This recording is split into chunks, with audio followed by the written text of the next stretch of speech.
muri 59 60 na mbere yaho hari impande ebyiri zirwana, hari runari y'abatutsi n'umwami wabo, hakaba Parmehutu, MDR Parmehutu. Mbere twayise MDR tugeza dusanga twarahindagiye, tugerekaho Parmehutu, umuntu wese arakanguka, icyo gihe nta wari ukigomba kwigisha undi.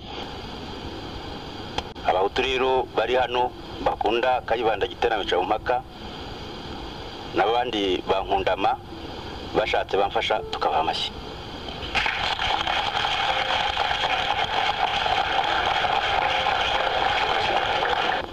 Kugira ngo sensibilisation rero ugomba gushaka interme mobilisateur. Kayibanda Giterane bica mu Mpaka naho nshaka kuvuga KGB bari babonye rubanda rugufi. Le terme mobilisateur c'était rubanda rugufi. Muri Afrika mu myaka y'1950 havutse inkubiri yo gushaka ubwigenge mu bihugu bitandukanye byari mu bukoroni bw'abanyaburayi. Icyo gihe byabaye impamvu yo gushinga amashyaka menshi atandukanye yose yavuga yuko ahanini nzigana ku bwigenge. Mu bitekerezo by'abo banyafrika bashinze amashyaka, bimwe byaga bishingiye kuri politiki za gisocialiste na gikapitaliste. Impande ebyiri zari zikomeye mu isi zazaga nkaho zamaze gucamo isi ibice bibiri bikomeye. Mu Rwanda rwo mu myaka y'1956 hatangiye kuvuka amashyirahamwe menshi yaje no guhinduka amashyaka. Nyuma y'igihe gito nayo yavugaga yuko ahanira kwigenga kw'abanyarwanda mu buryo bw'ingeri zitandukanye. Amashyaka yamenyekanye cyane ni nka INAR, Parmehutu, HADER na APROSOMA. Aya niyo yari amashyaka manini mu gihugu, ariko ari mashyaka mato ataramenyekanye. Mu kiganiro ibyajwe cyo kuri uyu munsi, reka tugaruke ku ishingwa ry'ayo mashyaka yo myaka y'1959. Amashyaka yavugaga yuko ahanira kwigenga kw'igihugu cy'u Rwanda no kwishyura ikizana kw'abanyarwanda. Turifashisha inyandiko z'abashakashatsi bayanditseho, kandi turifashisha inyandiko zagaragazaga intego n'imirongo y'ayo mashyaka. Iki ni ikiganiro ibyahishwe ukurikira ku Ntsinzi TV. Iki wakiguteguriye nk'uko bisanzwe ni Bizimana Christian, ucyumva mu ijwi rya Prudence Nsengumukiza. Mu myaka y'1956 inama nkuru y'ubwami Conseil supérieur du pays yandikiye ababirigi basaba ko hashyirwaho ministere enye zigahabwa minisitiri b'abanyarwanda. Izo ministeri zari y'ubutegetsi bw'igihugu, ubukungu, uburezi n'imirimo ya leta. Muri uwo mwaka n'ubundi mu kwezi kwa 12 inama nkuru y'ubwami yasabye ko mu Rwanda ubutegetsi bukwiye guhabwa abanyarwanda. Nuko nguko urwego rukorwa ruyoboye igihugu rwabyumvaga, ndetse ari nacyo cyari icyerekezo cy'umwami Mutara wa gatatu Rudahigwa. Uretse umwami Rudahigwa, hari n'abandi banyarwanda bumvaga ko igihugu cyawerwa muri ubwo buryo. Gusa hari abandi batabyumvaga gutyo. Bo basobanuraga ko aho yari y'abatutsi yo kugira ngo bagumane ubutegetsi. Abakoroni b'ababirigi ntibigeze bagira icyo basubiza, ahubwo baciye mu idini gatolika bashyigikiye abahutu 9 bandika inyandiko bise Note sur l'aspect social du problème racial indigène au Rwanda. Yamenyekanye ku izina rya Manifeste y'abahutu. Ibi byo kuyita Manifeste y'abahutu, Manifeste do Bahutu cyangwa Hutu Manifesto, byazanywe n'ibinyamakuru by'ababirigi bari bihishe inyuma y'abantu bari banditse inyandiko kugira ngo ibibazo bya politiki byari mu Rwanda byuka abanyarwanda bari batangiye gusaba ubwigenge bihindurwe iby'amoko. Noneho babishingiraho bakora impinduka zari zigamije kuguma ngo ububasha bakoroni bwo gukomeza kugenzura u Rwanda. Bihishe inyuma ya politiki y'amashyaka bari bashyigikiye, maze bikwirakwiza hose birigishwa.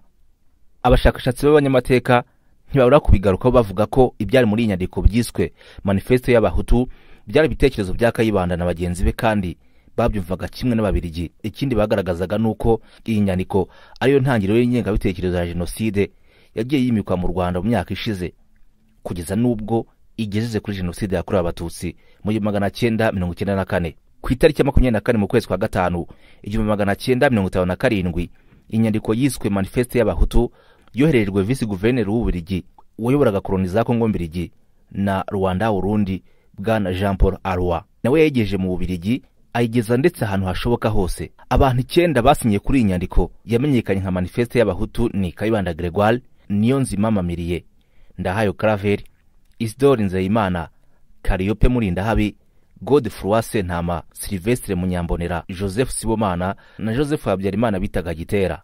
Mu gitabo cya Padiri Karangwa Hildebrand, umushakashatsi kuri jenoside yakorewe abatutsi, akaba n'umwe mu mpuguke zemejwe na Komisiyo y'Igihugu yo kurwanya jenoside CNLG ko zishobora gukora ubushakashatsi ku mateka ya jenoside yakorewe abatutsi.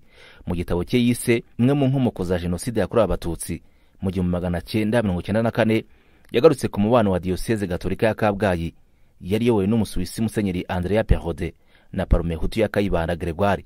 Anagaruka kuri iyi nyandiko yiswe Manifeste y'Abahutu mu kiganiro yagiranye n'igihe.com kigasohoka tariki 23 z'ukwezi kwa 9 2013. Padiri Karangwa Lidebrande yagaragaje ko nubwo bari abantu 9 aribo basinye kuri iyi nyandiko yiswe Manifeste y'Abahutu, ariko ubundi abanditse inyandiko yiswe Manifeste y'Abahutu ngo ni Kayibanda Gregoire, Habyarimana Joseph Gitera, Munyangaju Aloyizi na Murindahabi Kariopi.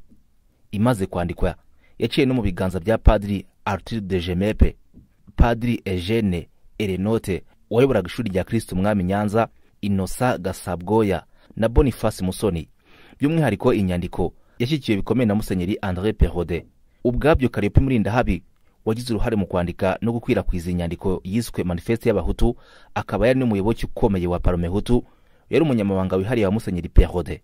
Abandi bapadiri bavuga ko bashyikiye inyandiko yandikwa n'uwitwa Nave n'undi witwa Masio.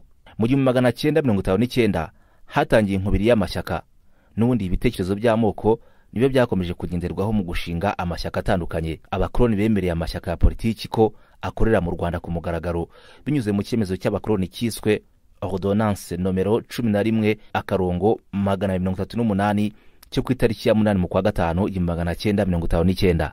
Amashyaka amaze kwemererwa kujyaho ari ayigaragaje cyane mu buryo butandukanye, bituma amenywa na bose, agira n'abayoboke benshi. Ni nka INAR, Union Nationale Rwandaise, yashinzwe tariki ya 3 mu kwezi kwa 9 1959. Yatangijwe n'abari bibumbiye mu kiramwe ry'aborozi ryitwaga ASERU, Association des éleveurs du Rwanda, ryashinzwe mu mwaka wa 1954. INAR yashinzwe n'abatware abashefu b'abatutsi batatu aribo Kayihura Michel, Mungarurire Pierre na Rwangombwa Chrysostome n'abandi babiri b'Abahutu. Hari umwe wari perezida waryo ari we Rukeba François, ndetse n'umunyamabanga mukuru waryo akaba Rwagasana Michel, wari umunyamabanga mukuru y'inama nkuru y'igihugu, Conseil supérieur du pays. Mwishingwa ryayo INAR yatangiye yamagana imitegekere y'abakoloni b'Ababiligi nko kwiharira umutungo w'igihugu, gutandukanya abanyarwanda babacamo ibice no gushingira imitegekere y'igihugu ku moko. Noneho INAR igasaba ko hakwiye kubaho ubwigenge busesuye. Iyo ni nayo nyengi yari yubakiwe kuri INAR nkuko bigaragara mu nyandiko shingiro ya INAR yiswe Charte de Fondation de l'INAR, kugira ngo abanyarwanda bave mu karengane bari barakizwemo n'Ababiligi. Iyi politiki yo kwikoma abazungu b'abakoloni yatumye nabo batumva neza imirongo migari n'intego z'iri shyaka, by'umwihariko Kiliziya Gatolika n'abayobozi bayo, nko mu nyandiko yanditswe n'abasenyeri babiri aribo Musenyeri André Perode na Musenyeri Aloyizi Bigirumwami. Bombi banditse ibaruwa bise A propos du parti INAR, yari igenewe abihayimana ba diocese ya Nyundo na Kabgayi. Inyandiko yabihanangiza kudashyigikira ibisabwa na INAR. Muri iyi nyandiko bavugaga ko INAR ari ishyaka ry'abakomuniste. Ubusanzwe abakomuniste bafatwaga nk'abatemera Imana, byo ubwabyo cyari ikintu cya mbere cyatumaga Kiliziya Gatolika idashyigikira INAR. Ikindi cyari kibangamiye aba basenyeri cyagaragaraga kuri INAR nuko muri stati zayo zateganyaga ko leta ari igomba kugira uruhare rw'ibanze mu burezi, kandi abasenyeri bashimangiraga ko abana ba Gatolika bagomba kwiga mu mashuri ya Kiliziya Gatolika. Ishyaka rya INAR rimaze gushingwa ryashyigikiwe n'umwami Kigeli wa gatanu Ndahindurwa, ndetse mu bari barigize bari bashyigikiye ubwami ariko bashaka no kwigenga ku Rwanda.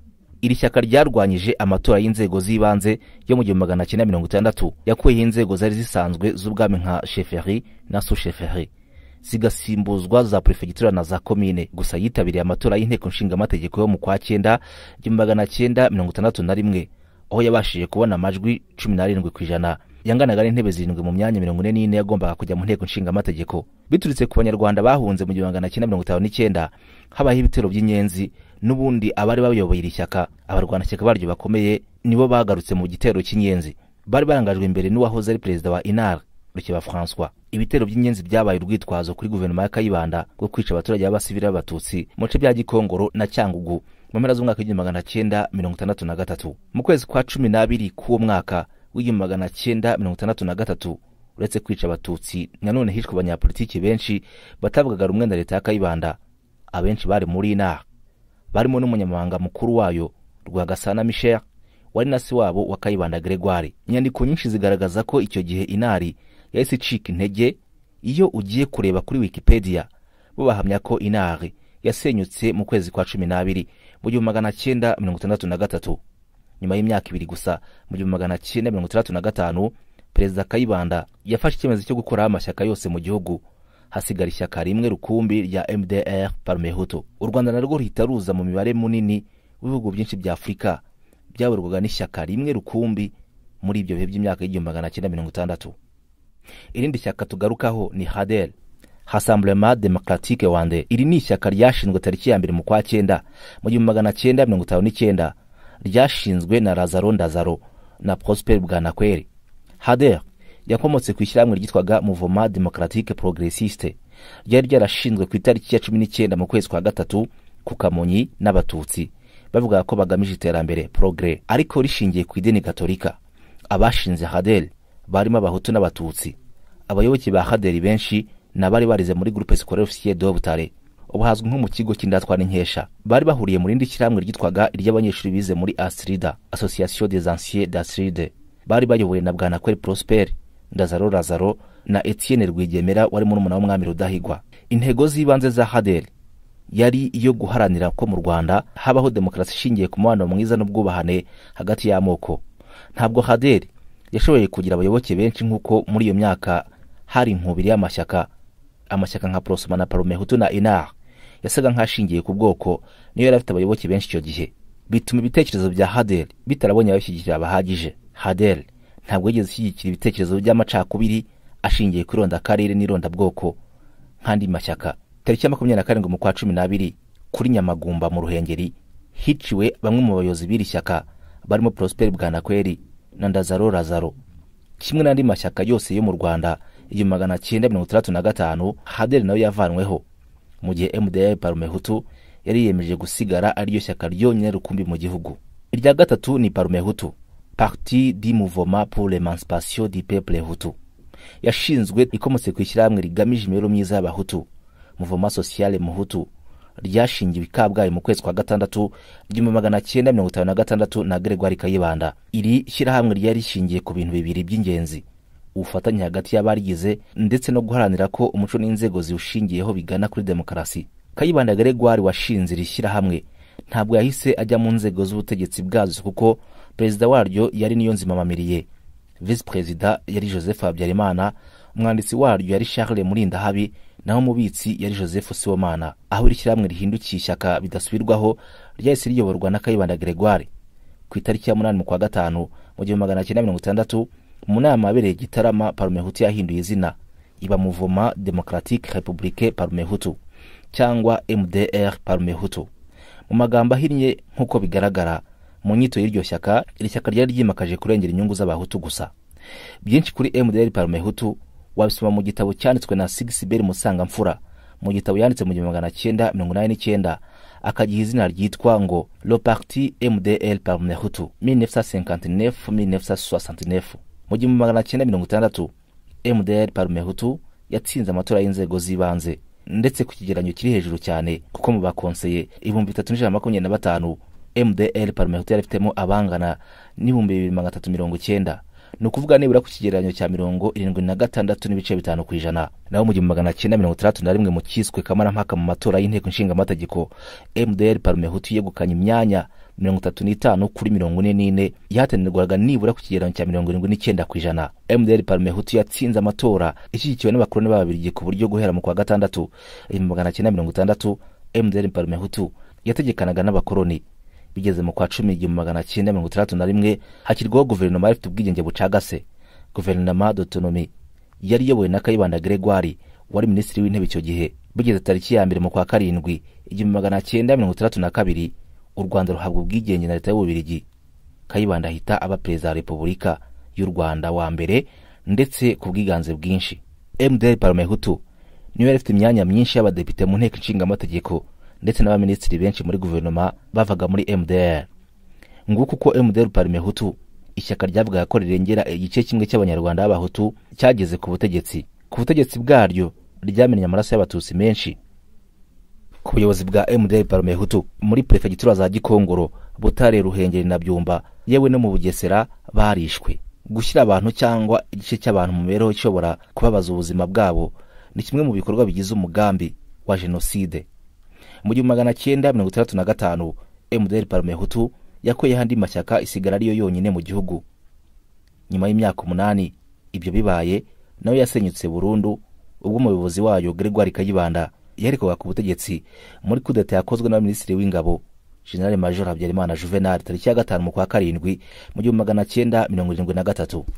Irindi shyaka ryigaragaje muri ane manini yagaragaye mu gihugu kurusha yandi ni Aprosoma. Aprosoma yatangiye ari ishyirahamwe ryashinzwe tariki ya 1 mu kwezi kwa 11 1957. Iri shyirahamwe ryashingiwe Isave rishinzwe na Habyarimana Joseph Gitera afatanije n'abandi bagabo bavukaga muri ibyo bice barimo Sindikubwabo Theodore wamenyekanye cyane kuko niwe wasimbuye Habyarimana Juvenal ku mwanya w'umukuru w'igihugu muri guverinoma y'abatabazi. Yateguye kandi gashyira mu bikorwa jenoside yakorewe abatutsi. Abandi bari kumwe na Habyarimana Joseph Gitera barimo Aloyse Munyangaju na Germain Gasingwa. Aprosoma yahindutse ishyaka tariki ya 15 mu kwezi kwa 2 mu 1959.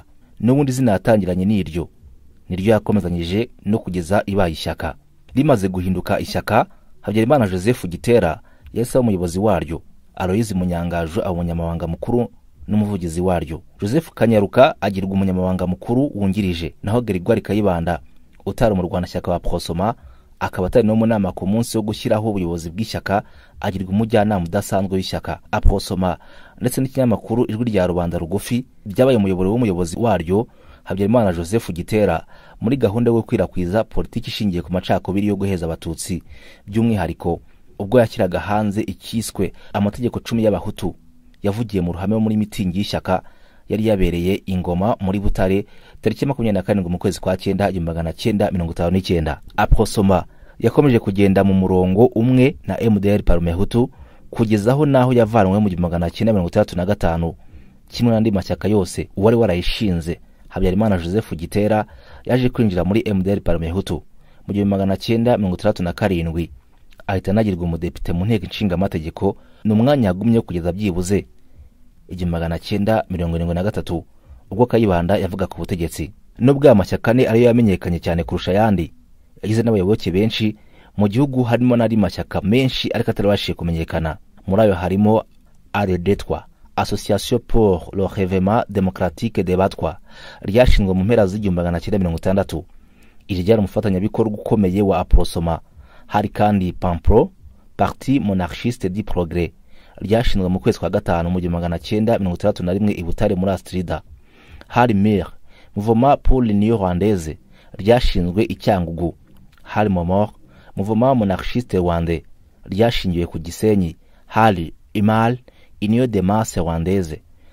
Hari PADEC, Parti Démocratique Chrétien, ry'Inyanza. Hari ABAKI, Alliance de Abakiga, ryo ku Gisenyi. Hari APROFEL, Association pour la Promotion des Femmes Rwandaises. Hari n'ishyaka ryitwa PARENA, Parti pour la Réconciliation Nationale, ryashinzwe mu 1961 nimwe mu bahoze ari abayobozi ba INAR. Aya mashyaka yose uko yashinzwe yagaragaye mu bice bibangamiye amwe muri yo yarashingiye ku nyigizo zo kurwanya abakoloni. Muri rusange amashyaka amenyekanye cyane mu gihugu icyo gihe ni Parmehutu na Aprosoma. Aya mashyaka yose yagaragaye mu bice bitandukanye, amwe muri yo yarashingiye ku nkingi zo kurwanya abakoloni, igihugu kikabona ubwigenge kikayoborwa n'abanyarwanda. Andi mashyaka yarashingiye kuri politiki yo kwishyikira abakoloni, gukorana nabo no kwigizayo igice kimwe cy'abanyarwanda. Igice kimwe cyarimo MDR Parmehutu, Aprosoma n'andi mashyaka yakurikizaga uwo murongo. Ayo mashyaka yashyigikiwe n'abakoloni b'Ababiligi ndetse na Kiliziya Gatolika, cyane ko babonaga inyungu muri ayo mashyaka. Igice kindi cyari gisigaye na amashyaka yarwanyaga abakoloni nka INAR na HADER. Bakunzi ba Intsinzi TV, uyu munsi twari twahisemo kubabwira ku mateka y'amashyaka mu Rwanda. Amashyaka atangiye kuvuka mu Rwanda mu 1959 uko yashinzwe ndetse n'amatwara ya politiki yarashingiyeho. Iki cyari kiganiro ibyahishwe mwateguriwe na Bizimana Christian, mukigezweho mu ijwi rya Prudence Nsengumukiza. Twumve bimwe mu bisubizo bya Minisitiri w'Intebe. Kuba rero wakwibeshya ukavuga uti genda hungiye kwa runaka nahungishijwe runaka, nubwo bwose ndi inkotanyi ntegereje ko zizambuka zikansanga hano nkarwanira Butare zihansanze, no kwibeshya. Igihe uri ingabo ya FPR twarabisobanuye, menya ko uri umwanzi w'u Rwanda, umenye ko uri umwanzi wacu, umenye ko turwanya ntabwo tukurwanya. Turasaba rero abaturage kongera kubyumva neza yuko tutagomba kwitiranya ikibazo ngo twirwe duhigahigana, uhiga umuntu kubera ko afite iduka rinini kuruta iryawe. Icyo kibazo Butare barakitubwiye ko abantu batangiye gusubiranamo mu by'ukuri bapfa inzangano zisanzwe, agashaka guhitisha umuntu kugira ngo iri duka rye yabonaga azamuka kumusha mu bucuruzi noneho aba ari we ubu wa mbere mu bucuruzi bw'Ibutare agashaka guhitana umuntu kubera ko ngo uyu mujyi ugomba kuba Abanyabutare gusa. Abahutu rero bari hano bakunda Kayibanda Giterane cya Mpaka n'abandi bankundama bashatse bamfasha tukaba amashyi.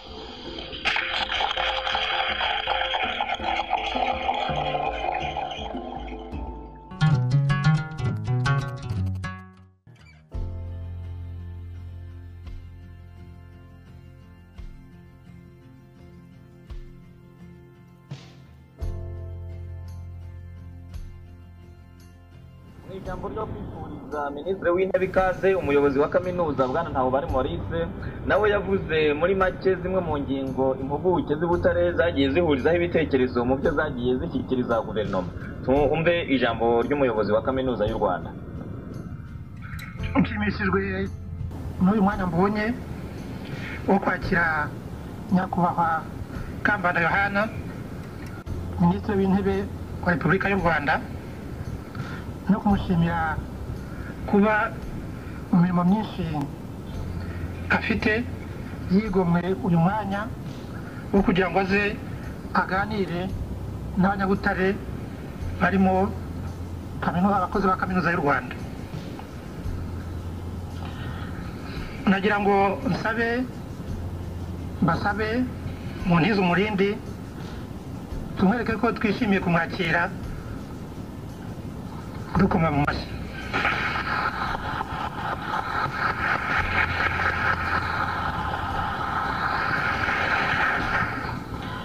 Nyakubahwa Minisitiri w'Intebe, urugendo rwawe ruduhaye umwanya wo kongera kuvuga yuko twabazwe n'urupfu rwa nyakwigendera nyakubahwa Habyarimana Juvenal, Perezida wa Repubulika y'u Rwanda, akaba ari nawe umuyobozi w'icyubahiro wa kaminuza y'u Rwanda,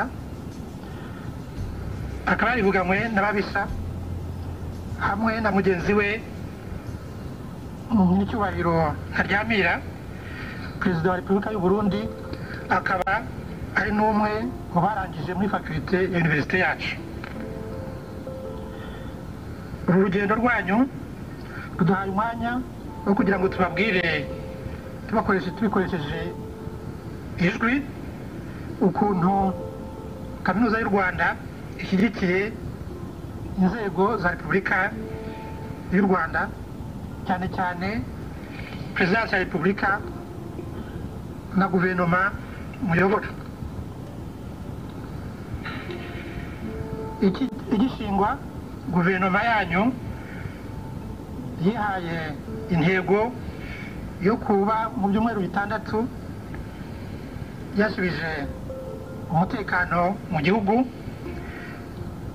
ikaniga n'ukuntu inzego za leta zirimo inkotanyi zashyirwaho. Ibyo byakozwe tutazi yuko intego y'inkotanyi yita mu kirimi cy'icyongereza ngo RPF mu byumweru 6 yasubije umutekano mu gihugu, ikaniga n'ukuntu inzego za leta zirimo inkotanyi zashyirwaho. Ibyo byakozwe tutazi yuko intego y'inkotanyi yita mu kirimi cy'icyongereza ngo RPF cyangwa RPF, kuvuga ngo récupération du pouvoir par la force,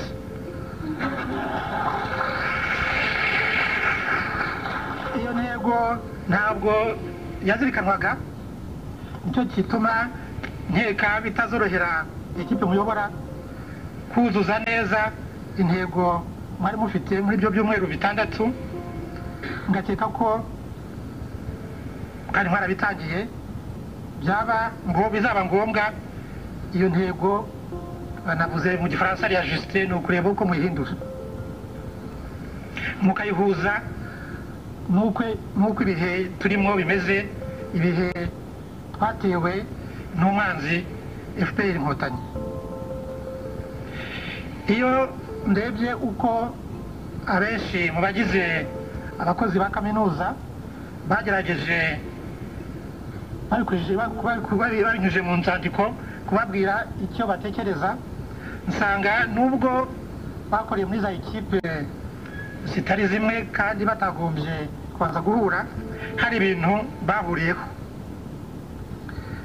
Bimwe bikaba ari ibi, ni uko basanga amasezerano ya Arusha atagifite agaciro kubera ko FPR yari yafitemo inyungu nyinshi, ariyo ubwayo yatangiye kwanga kwibahiriza, ndetse na n'ubu ikaba yivugira, abumva ya radiyo yabo Muhabura yivugira yuko nayo ibona yuko ayo masezerano atagishobora kuba yakurikizwa. Icya kabiri ni uko nk'uko namwe mwabyibonye, byasanze ari ngombwa gukangurira abaturage kugira ngo bashake ukuntu bakwirwanaho, kuko FPR Inkotanyi zishaka ko intambara zatangiye yazatinda. Icya kane ni ukwifuza yuko mu mibereho yacu no mu mibonano y'ibihugu ari byo twari twizeye yuko dufitanye ubucuti bushamikiye ku mateka y'isi, ari n'ibindi by'inshuti byatwakiriye, hagomba ubushishozi bwinshi, tukavuga turanguruye yuko abadushyigikiye ari inshuti zacu, abashyigikiye umwanzi wacu ari abanzi bacu, ndetse tukareba n'ukuntu relation diplomatique twagira n'ibyo bihugu zashingira ku myifatire yabo muri iki kibazo dufite cyo kurwana n'inkotanyi. Ikindi usanga mu nyandiko z'abakozi ba universite bagiye batangaza ni uko basaba leta n'inzego ziriho ubu kurega ku mugaragaro ibihugu bifasha inkotanyi, ari kuziha abasirikare barwana, ari no kuziha ibikoresho. Ibyo bihugu tugomba kubyamagana ndetse tukabirega. Ibyo bihugu ibigaragaza cyane ni Ububiligi na Uganda, ariko umuntu yahagarara aho ngaho kuzishoza ni ngombwa, kuko usanga nk'ubu nubwo twari twizeye yuko guverinoma iri Burundi yagombye kudufasha kubera yuko twagira ibyago rimwe, ariko usanga radiyo yabo yarahindutse navuga kese de resonance ya radiyo Muhabura. Siniriwe njya kure cyane, ariko usanga n'ibindi bihugu bikomeye bifite ibitekerezo umuntu atumva, nk'ibitekerezo twumva na leta zunze ubumwe za Amerika muri iki gihe.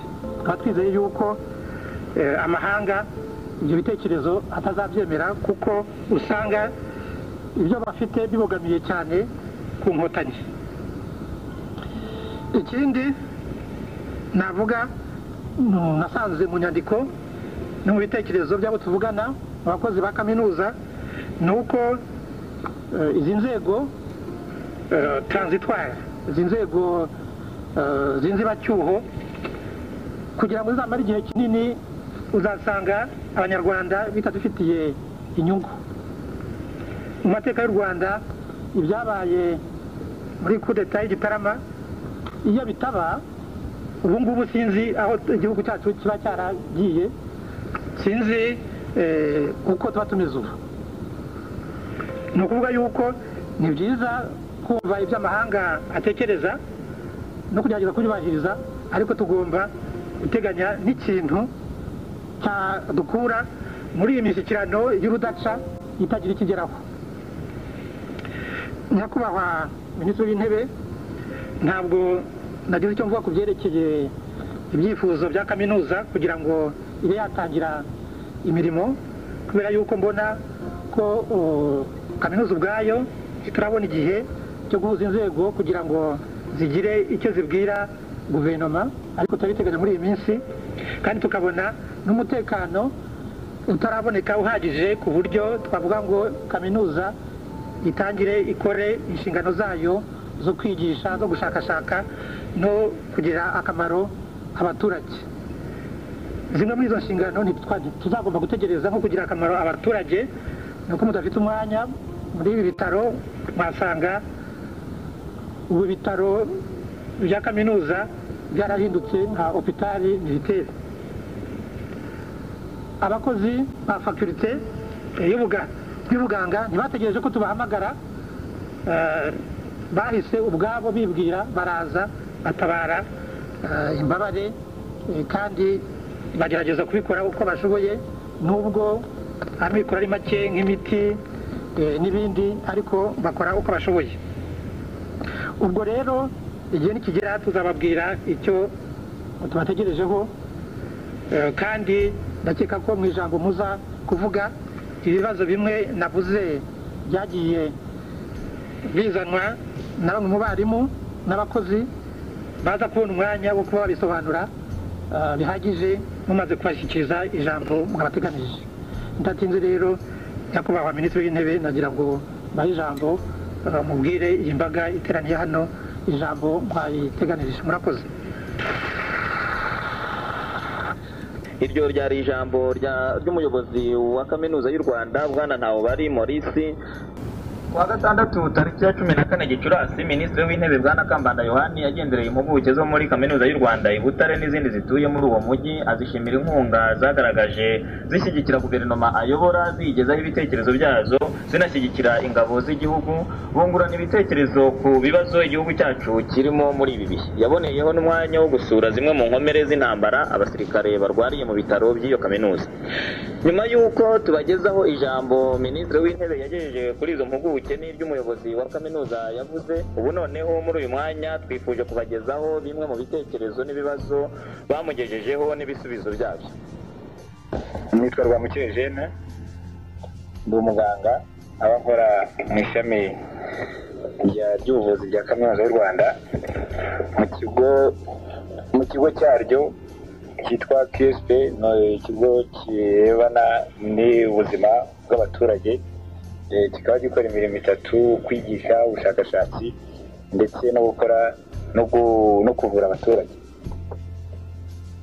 Site Republicaine Universitaire yatekereje ku bibazo by'iki gihe noneho biriho, dutekereza ko guverinoma yagombye gukemura, cyangwa se bisa naho yabajijwe n'abanyarwanda ndetse n'amahanga. Icya mbere nabivuzeho, muribuka iyi ntambara itangira FPR avuga iti turavugana n'abasirikare. Nabivuzeho, mwanabitinzeho, ntabwo mvuga icyo byazana kuko ntabwo mvuga uko byajyana kuko mwabivuze bihagije, ariko turagira ngo tubaburire umutego babateze. Mwabonye ko na ONU ariko yabigenje. ONU nayo iraje iti nanjye nashaka kuvugana n'abasirikare, nibura muri za declaration zayo officielle, kandi yanyuze kuri guverinoma. Kuko twumvise ko directeur de cabinet ari hamwe na chef d'état major aribo bakiriye wa muntu wo muri ONU, ariko directeur de cabinet bakibagiza ko aturutse muri ministeri, ubwo rero ko aturutse muri guverinoma. Ubwo rero turasanga kuki iryo cabiranya rya FPR ngo irashaka ko abantu bayo bari muri stade Amahoro, bari mu bitaro by'Umwami Faisal, bari muri Hotel de Mille Collines kuko mwabivuze, bari muri Meridien no mu Mahoro, bose nkuko radio RFI yabyivugiye ngo sont des éléments tutsi, sinzi abahutu barimo aho izabashyira.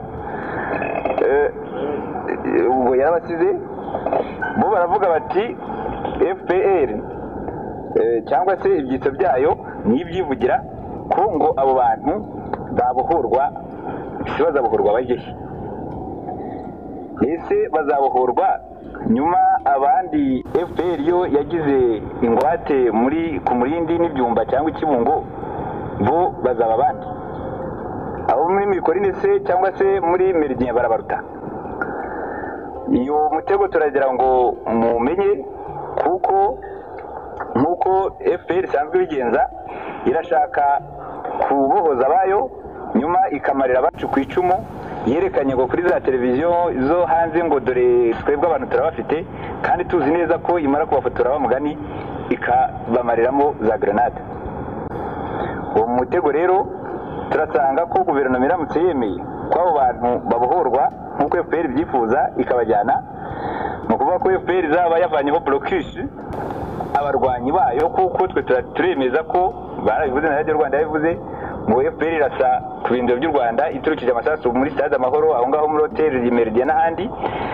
Turasanga ibyo bikorwa byari bisigaye hari bitari byageramo amasasu, uwo munsi nibavamo bazarara babishenye. Tukaba kandi twizeye ko kandi bakaba bizera ko bazakora uko bashoboye kose bakemeza amahanga bati ubwo twavuze ko ari ba otage, reka noneho aba basirikare b'abanyamahanga baze kubabohoza ku ngufu. Ubwo nanone tukongera tukagwa muri wa mutego nk'uwo ababiligi badukoreye, tukaba tubona ibyo bintu bigomba kwamaganirwa hafi.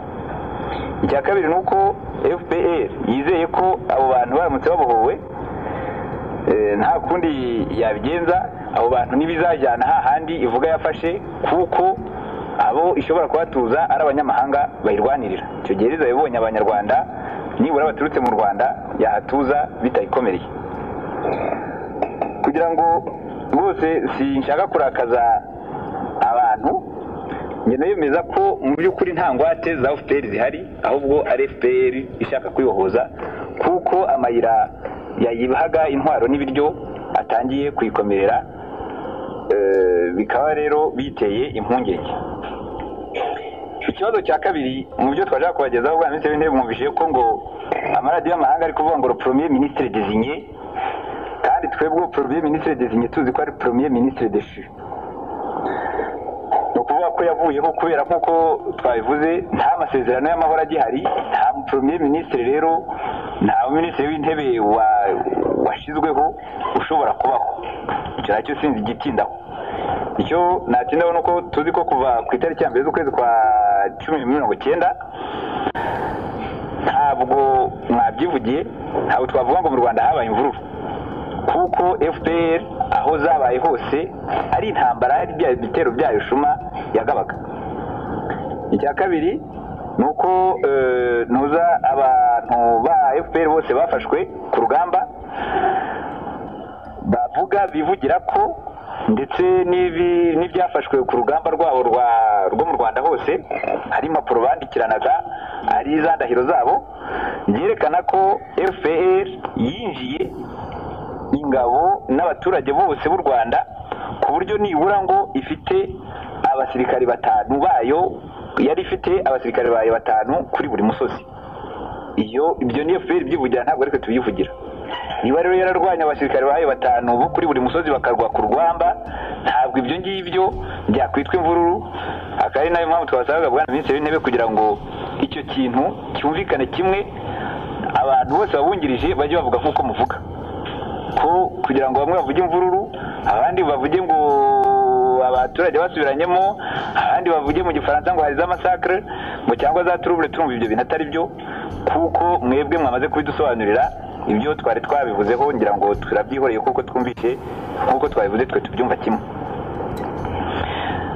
Mu gihe abaturage bashyigikiye Repubulika biteguraga ko inzego z'inzubakiho zajyaho zaguriye ngo kuri FPR, umugambanyi Twagiramungu we yarimo afasha izo nkotanyi gushira abo bantu 5 kuri buri musozi.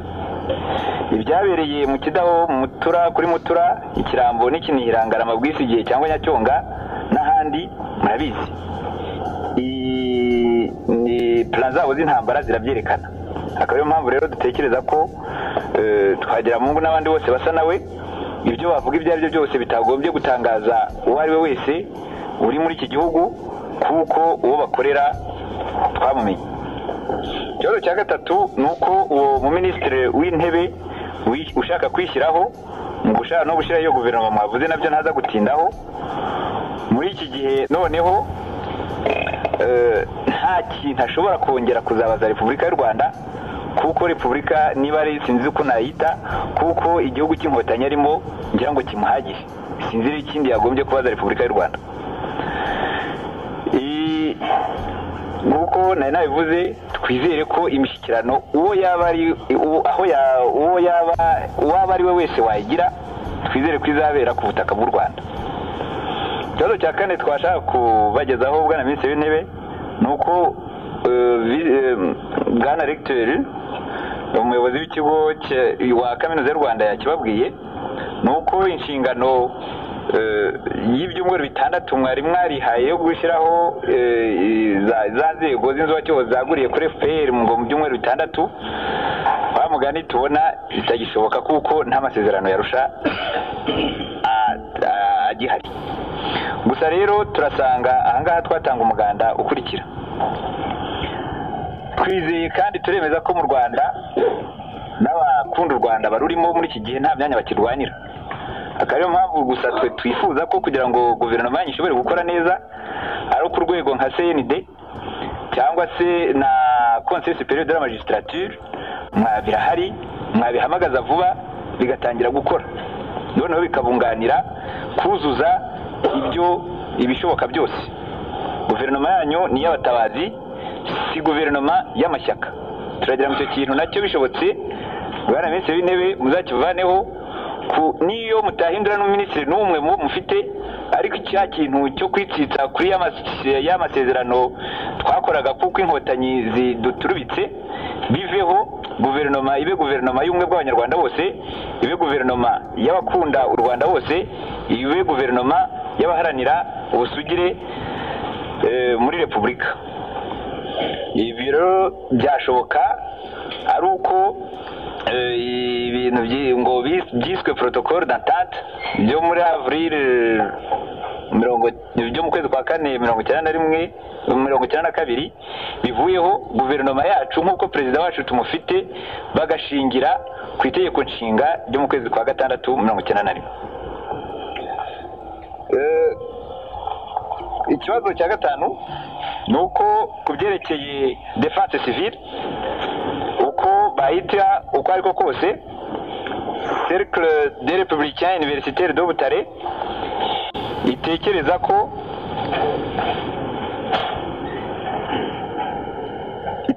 ko abo bantu baba ikiraro hagati y'abaturage n'abasirikare b'u Rwanda, nabyo sinditindaho numvishije mwabivuze ku buryo buhagije.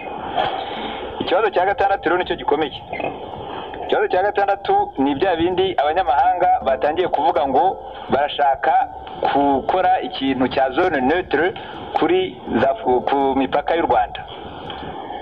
Nyakubahwa na minisitiri w'intebe, impuguke zo muri kaminuza zirasanga dukurikije ibyerekeye ubucucike bw'abaturage kuri iki gihugu ndetse n'imiturire yabo, si ukuvuga ngo ntabwo umuntu umwe yabona ahatura, ntabwo ari byo mvuze. Njye ndavuga gusa ko nta hantu haboneka na hamwe uhaza azaherekane ku mipaka yacu hadatuwe twabona twashyira icyo kintu bita ngo zone tampon kuri za frontiere hashyirwamo ngo impunzi za FPR n'abandi bayirwanirira ngo cyangwa se izacu. Twe turatekereza ko icyo kintu ari ikintu gikwiye kwitonderwa ndetse kikarwanwa kimwe na cya kindi kivuga ngo barashaka gushyira abaganeye 800 ku kibuga cy'indege. Ikibuga cy'indege nacyo n'umupaka wacu ni ikimenyetso cy'ubusugire bwa repubulika yacu. Ngira ngo niba ubwo abasirikare baba ari abanyamahanga uko basa kose, niba baba ari abawuni, ntabwo dukwiye kubaha imipaka yacu ngo ariho bayiturindira. Nibaze barinde ibyo barinda, bareba aho impunzi ziri abariho bahagarara, aho kwirirwa bicaye mu mahoteli, barebe aho izo mpunzi zahungiye mu bihugu biduturanye cyangwa se hano mu Rwanda harahari henshi, cyangwa se aho FPR ikotorora bahajye. Ariko ibyo kuvuga ngo tubahe ibibuga byacu by'indege cyangwa se ngo tubahe imipaka yacu ariho barebera impunzi, ntabwo ibyo ngibyo turumva mutari mukwiye kubyemera, kuko twebwe tubona icyo bashaka ari ugukora Flandre na Wallonie mu Rwanda. Guverinoma rero ahubwo icyo yabasubiza nuko yasaba ONU niba dufitiye imbabazi nyinshi gusubiza abantu bavanwe n'intambara mu byabo vuba na bwangu, noneho ikabarindira aho ngaho. Ibintu byo gushiraho ikintu ngo FPR yahita tutsirande kuri territoire y'u Rwanda nta na rimwe twumva twagombye kubyemera akaba ibyo tubasabye namwe ko icyo kintu rwose mutazakemera na rimwe. Ikibazo cya karindwi ni uko ibyerekeye ibyo kwigisha abaturage ibihe turimo byagombye kuba ibintu bihuriweho mu makomune ndetse bikanigishwa abasirikare bashya bashaka kwinjizwa mu gisirikare. Ubwo ni ibyo umuntu yakwita sensibilisation de la politique républicaine à la population dans les communes et auprès des nouvelles recrues de l'armée. Akaba tubona ari icyo umuntu yakwita mu gifaransa une impérieuse condition de la victoire définitive. Mu by'ukuri rero cercle yacu ishyigikiye cyane ibyo mwavuze kuri défense civile, ariko ikayibona ko iyo défense civile itagera ku nshingano zayo neza hatabayeho icyo kintu cyo gukora sensibilisation politique haba mu baturage cyangwa se muri abo basirikare bashya. Muti kuki? Muti twabigenza dute? Turabona aba banyabwenge bose bateraniye aha ari abantu bafite umutima mwiza kandi bashaka kubafasha, kandi mwabivuze ko mumaze kubyivugira muti muzabe bakomanda na bakoloneli muri izo ngabo nshya, muri izo ngabo z'abaturage. Niko umuntu sinzi uko mu kinyarwanda ko tuzajya turabyita, ariko nge ndumva koko byaba byo ko muri iki gihe, muri icyo gihe twavuga duti twiyemeje kwirwana, abo bantu koko bagenda bamaze kwiga imbunda bakajya no kwankadra politikoma même pourquoi pas militairement abo baturage, ndetse bakanonganira abasirikari baforma abo ba nouvelle recrue. Ikibazo kibanziriza cya nyuma ni uko mbere y'uko ndekera ijambo abandi bashaka kugira icyo bavuga,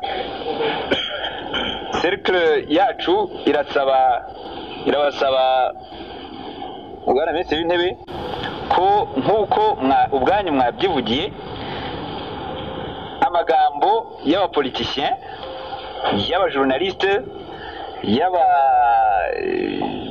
n'abandi bose bagiriza, y'abasirikari, n'abaministre banyu, abantu bose bafite icyo bageza ku baturage yabamwe.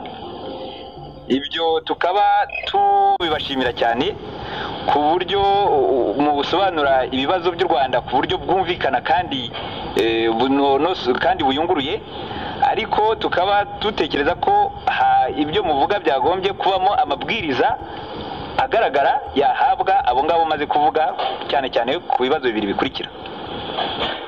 Nabivuze ndongera mbisubiremo, nuko mu Rwanda nta massacre nta na trouble terroriste zahabaye, ahubwo abanyarwanda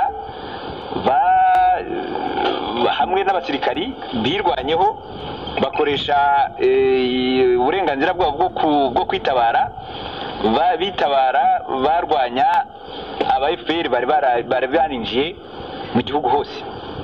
Icya kabiri nuko ibyerekeye byo kwitabara kw'abaturage, defense civile nkuko mwabivuze, bitarebana gusa no gutanga intwaro, birebana mu basivile, ahubwo birebana nuko imirimo yose irebana n'ubukungu bw'igihugu, irebana n'imibereho myiza y'abaturage n'ifashwa ry'abantu bari mu kangaratete bashizwemo na FPR, ndetse kimwe n'icyo kibazo mbagejejeho cya sensibilisation politique, byaba ibintu nabyo bikubiye muri defense civile kandi bikumvikana kimwe ku bategetsi bose b'u Rwanda. Nyakubahwa rero Bwana Minisitiri w'Intebe, nyakubahwa Recteur, nyakubahwa Vice Recteur, Bwana Prefet, bagenzi banjye turi hano, icyo nababwira nuko iyo ba rubanda nyamwinshi bashaka kurwanya rubanda nyamwinshi, buri gihe bavuga ngo rubanda nyamwinshi ntibaho, ngo ntarangamuntu ibaho. Ibyo ngibyo rero bakaba bikora kugira ngo ukwihakana k'umuhutu ubwoko bwe bitume tekereza ko FPR niyongera kuza gutsembatsemba abasigaye, we bazamureka kuko azaba yihishe mu kintu kitazwi. Ibyo ngibyo bikaba bituma nongera gushimira guverinoma yanyu Bwana Minisitiri w'Intebe, yavuze ubwa mbere ko icyo kibazo kiriho.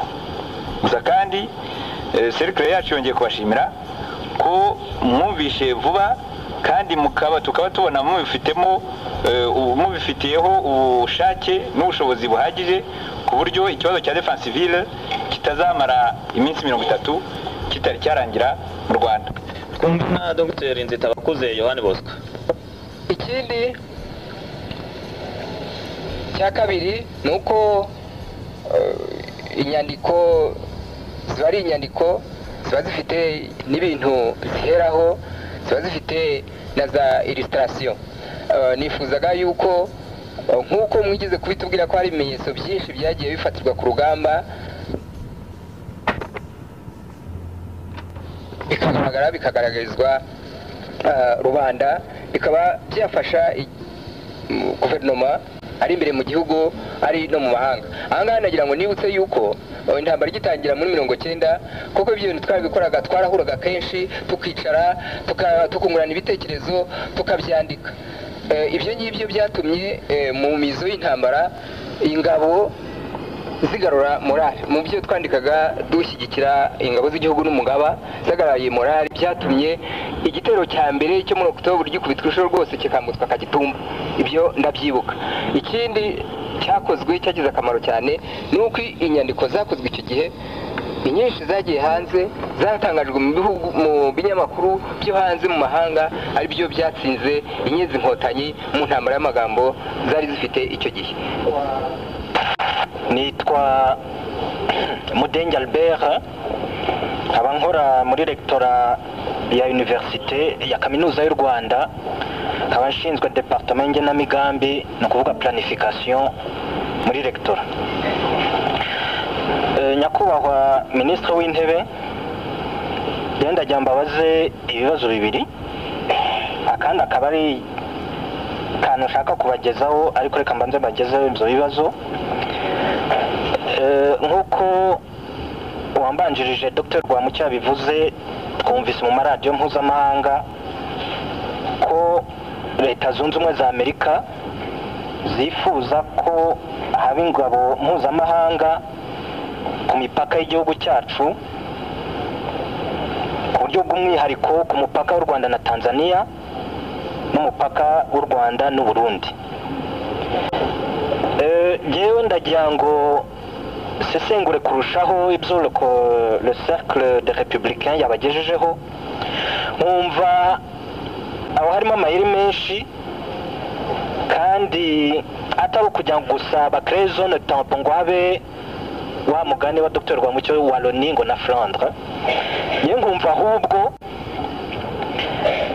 ari ukugira ngo inyenzi inkotanyi zabone uko zinjira plus facilement mu gihugu zivuye mu majyepfo y'igihugu, bashyizeho izo zone tampon no mu burasirazuba, donc à l'est muri Tanzania, kuko nk'uko mwabyumvise ntawigeze acisha mujwi Repubulika ya Zaire.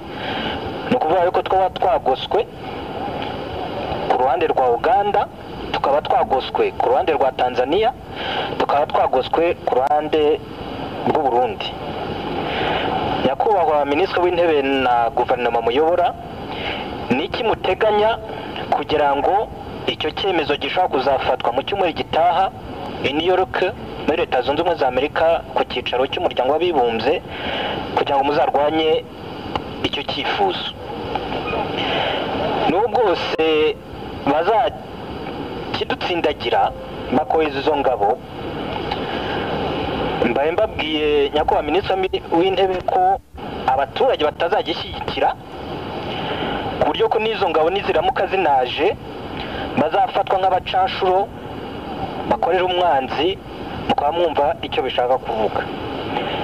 Icya kabiri nashaka kubabaza ni ku byerekeye ngo embargo sur les armes. Nanone ibihugu bimwe na bimwe by'Iburayi byifuza ko icyo cyemezo cyafatirwa u Rwanda, kandi tuzi neza ko ntabwo byareba inyenzi inkotanyi kuko aho bakora intwaro turahazi, kandi ibyo bihugu ntibyafatirwaho icyo cyemezo. Ese guverinoma hari icyo ko hari ibihugu iri contact, notamment bya bihugu bita les membres permanents du Conseil de sécurité, kugira ngo nanone bazarwanye icyo cyemezo, kuko ni nko gufata umuntu mu ijosi ukamubuza guhumeka. Akandi nshaka kubagezaho ndagira ngo nkabagezeho ngewe personnellement en tant que membre du bureau politique du PSD ishyaka nkomokamo, hari abantu twumva bavugira ishyaka bavugira muri radio Muhabura, bavugira ishyaka rya PSD muri radio Muhabura. Icyo ngira ngo mbagezeho nuko abaturage b'abarwanashyaka ba PSD n'ubwo si ishyaka twebwe twumva ko ishyaka ubu ryabaye rimwe yo kurwanya umwanzi, ariko abo bantu bavugira PSD aho ngaho nimba ku Murindi cyangwa Ibyumba cyangwa hesi impazi, najya mbabwire ko bivugira ku giti cyabo, bavugira inyenzi cyangwa babayezo ahasigaye bo nimba bashaka gukora politiki yo hejuru wa mugani bazakomeze bayikore, ariko ibyo ntibireba abarwanashyaka ba PSD cyane cyane ko twumvise ko hari n'abanyabutare baba barimo. Nyakubahwa Minisitiri w'Intebe nibyo nashaka kubagezaho, murakoze.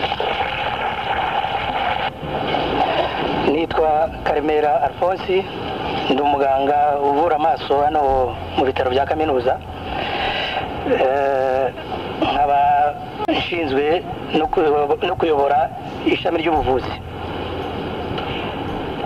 Ijambo narifashe ndifashe mu izina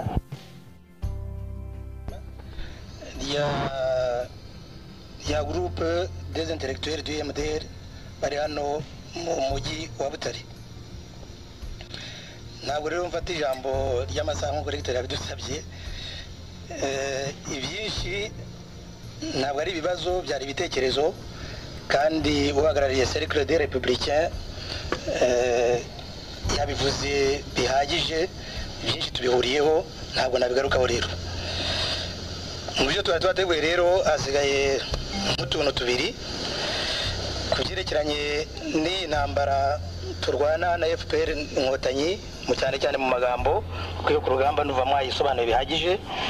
Niyo turwana n'ibi bihugu biturwanya hanze. Twumva rero cyane kuyo turwana n'ibihugu, twagira ngo niba mu bitwemereye bwana Minisitiri w'Intebe mube mwatubwira mu magambo make icyo guverinoma y'u Rwanda itekereza kuri ziriya ngabo zigomba kuza mu Rwanda z'umuryango w'abibumbye, kuko zivugwaho byinshi. Ngira ngo n'abambanjirije bagiye bazikemangaho ibintu byinshi by'Abanyamerika bavuga, ngira ngo ntabwo nabigarukaho.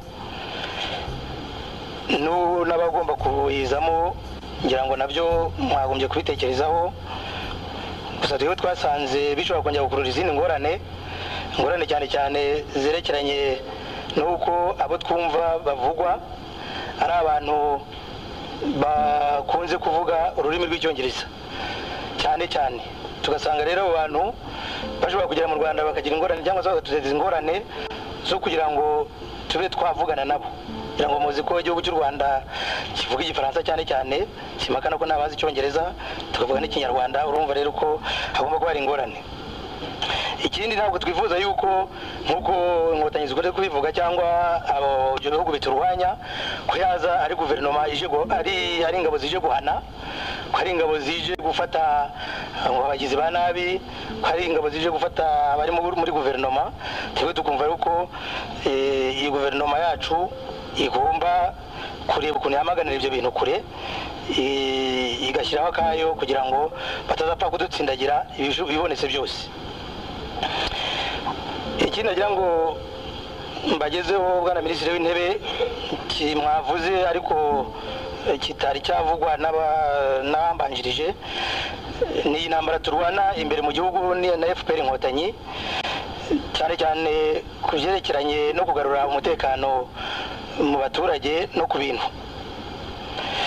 Mwakoze uko mushoboye mufatanyije na Perezida wa Repubulika n'abafasha banyu mu kwirakwira amaperefegitura hafi ya yose y'igihugu kugira ngo mugarure amahoro aho yari yahungabanye kubera intambara turwana na FPR inkotanyi. Ngira ngo byavuzwe ahenshi na henshi nk'uko mwabyivugiye, umutekano waragarutse cyane mu turere twose tugenzurwa na guverinoma y'u Rwanda. tukabona ariko mu mijyi cyane cyane umutekano utari wagaruka neza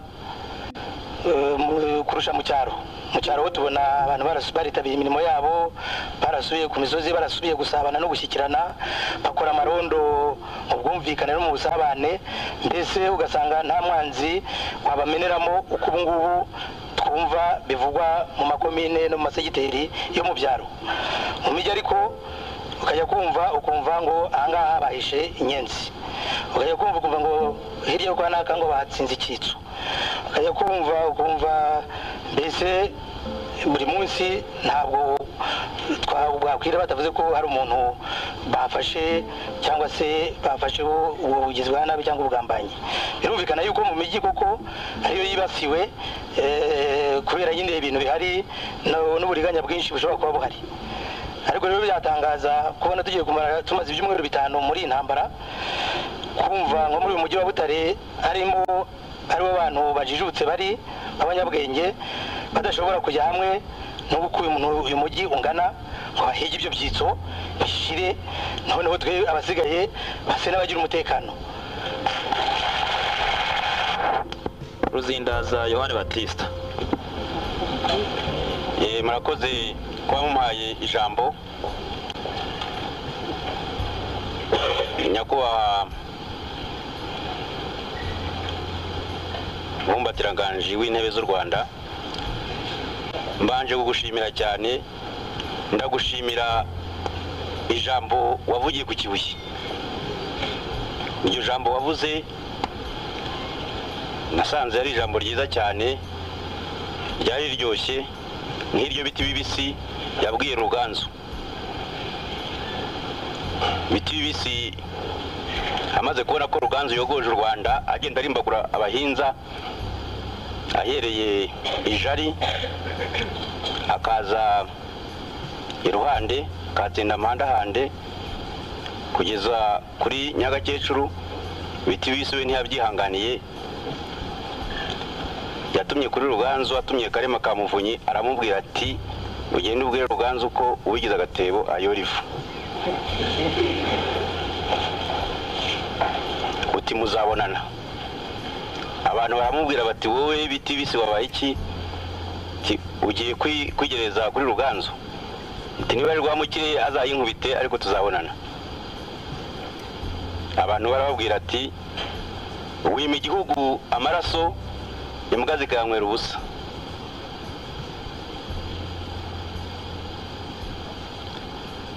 Mwavuze ijambo ryiza rero ubwo mwavugaga umwanzi wanyu wari we ko ari FPR, mukavuga kandi abo FPR yanga ko ari MRND, CDR, abapawa bose n'umurundi w'impunzi.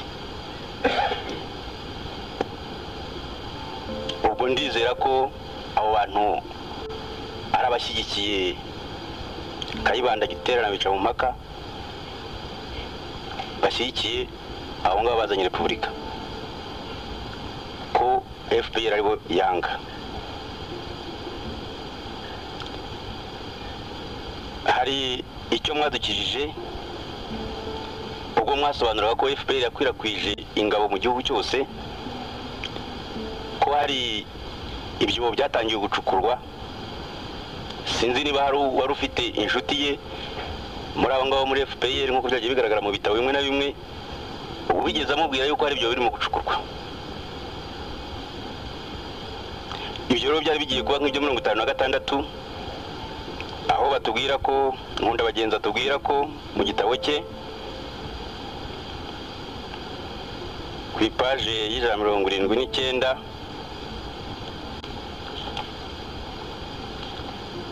en 1956, un prêtre rwandais signalait dans la presse que des Hutus avaient été enterrés vivants, qu'a fait l'administration pour réprimer ces procédés barbares. Muri 56 ubwo Nkunda Bagenzi yahari, ubwo abantu bagiye babamanura bakashyira mu byobo. Abahutu rero bari hano bakunda Kayibanda Giterana bica mu mpaka, n'abandi bankundama bashatse bamfasha tukabaha amashyi.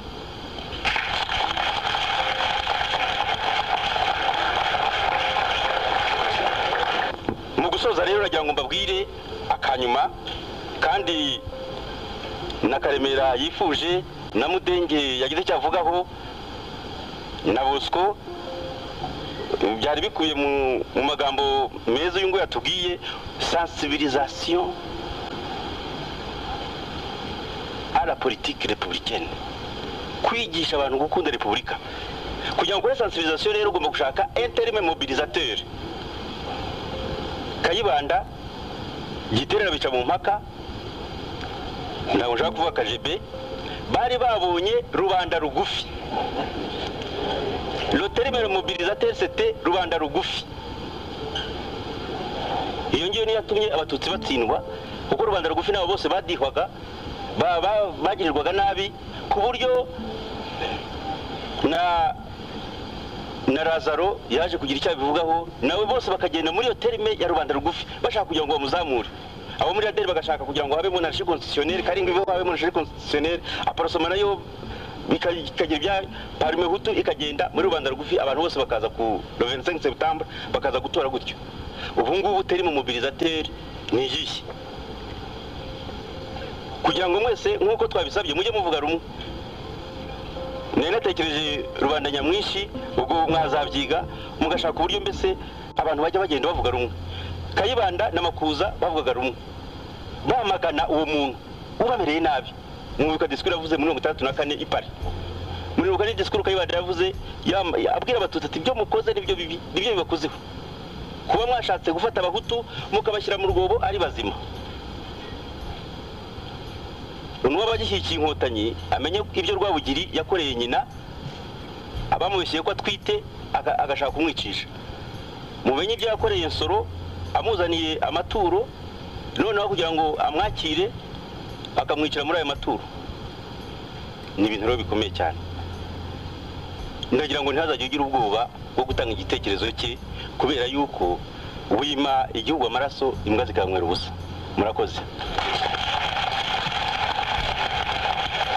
Nitwa Protaze Mbarushimana abandi umwigisha muri groupe scolaire officielle Butare. Ikibazo nari mfite bagiye bakivugaho ibika bimwe ni ikibazo cyaziyangabo za Minwari. Twumva yuko mu cyumweru kigiye kuzatangira ejo bundi muri Nations Unies bazagira ukuntu bakivugaho, ariko iyo tukibona hari abantu baturusha impuhwe kandi ari twe tubabaye. Iyi ntambara imaze gutangira itariki ya 7 ukwezi kwa 4 tugeze kumva muri radio ngo ikibazo ngo igihugu cyitwa Australia ngo kirashaka kuburiza ingabo. Ejo buri turumva tutigana irashaka kuzazamo, tuti Nigeria irashaka kuzazamo, ariko tureba nka Nigeria twabonye imikorere yayo muri Goma na Ghana ntabwo tuyewe kuntu nayo yakoze muri kino gihe. Hari bamwe bavuze bati harimo zone y'ibyo bihugu bishaka kohereza ko ari zone ivuga icyongereza. No kuri icyo kibazo genda nagira ngo nongereho ko nigeze kumva nk'Ubufaransa bugira icyo bivugaho yuko bwakifuza kuba mu buyobozi bw'izo ngabo, kandi tuzi ko Ubufaransa ari igihugu dufitanye ubushuti abantu bose muri hano twemera ko budufitiye akamaro. Muzi igihe Ububirigi bwazaga imyigaragambyo abantu bakoze iyo myigaragambyo bamwe baravuga bati turabona ni inkotanyi zije. Ngo nawe yoberwa umuntu amuhishe, nawe yoberwa yuko umuntu amwibye, ariko aho guhisha umuntu uyoberwa baguhisha ariko kwiba umubona. Abarumbana muri ya bihugu bigunda birimo bitsimbara ngo kohereza ingabo muri zone ya Anglophonie. Kidi Anglophonie harimo n'Ubuganda. Ntawatinya kubyemeza rwose burimo.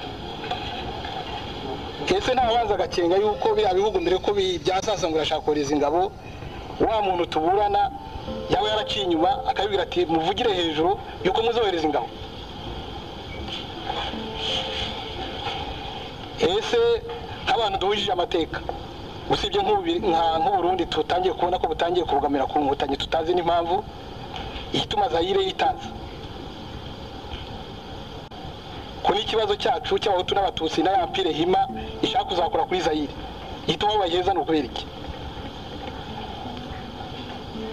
Gero nashaka kuvuga ngo muri icyo kibazo ari nk'icyifuzo abandi bakivuzeho ni nk'ako nakongeraho mu kuyobora izo ngabo nk'uko Ubufaransa bwabisabye ugashaka no gufatanya n'Ubwongereza kuko Ubwongereza bwakolonije Uganda ko Uganda bushobora gukosorwa n'abantu babakolonije igituma tutasaba yuko abo bantu uko ari babiri bafatanye ubwo buyobozi bakazanadufasha gukemura n'ibyo bibazo bivutse hagati y'iyo nshuti yacu yazadufasha y'Ubufaransa n'uwo muntu wakolonije Uganda aribwo budutera kuko bigaragara bagafatanya ubwo buyobozi hama n'ingabo zazaza u Rwanda rukajya ruhitamwo rukagira ijambo rivuga ntitwumve ngo badutuye hejuru ingabo zije gusa zizaza zivuga Icyongereza cyangwa zizaza zatereswe na bariya zikazavugira umuntu icyo kibazo nari ifite ibindi byari biriho abambajirije bari babivuze. Professor Nkundabagenzi Fidele, ibyo nshaka kuvuga birabe bike cyane ni ingingo eshatu. Iya mbere ni uko tugomba kuba maso tukamenya neza uwo turwanya. Iyi ntambara tuyirwanye mu ntambwe ebyiri, yatangiye muri 90 tweza gahoro none yarongera irahaguruka. Mu by'ukuri twaribeshye ngo yatangiye muri 90 kubera yenda ko twarangaye bigashyira kera ntitumenye ko umwanzi atigeze ava kwizima. Muri 59 60 na mbere yaho icyo gihe abicyo gihe ari cyo baturushije ndabivuga nk'uwari uhagaze nuko bamenye uwo barwana bakamutunga urutoki bigafata. Iyo uzi uwo murwana kumurasa biroroha, ntibisa no kurasa gusa utira ojije uko babyita cyangwa se wentiri dozone urasa uzi urasa icyo gihe ntumusha. Ingingo ya mbere rero ni ukumenya neza ko turwana nawe ari wa wundi utavuye kwizima ushaka ubutegetsi.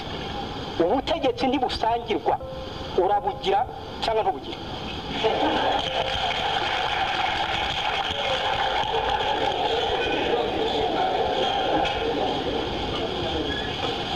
Ndibuka ishyaka ryari ku isonga icyo gihe, mu by'ukuri baryita ishyaka ntabwo ryari ishyaka.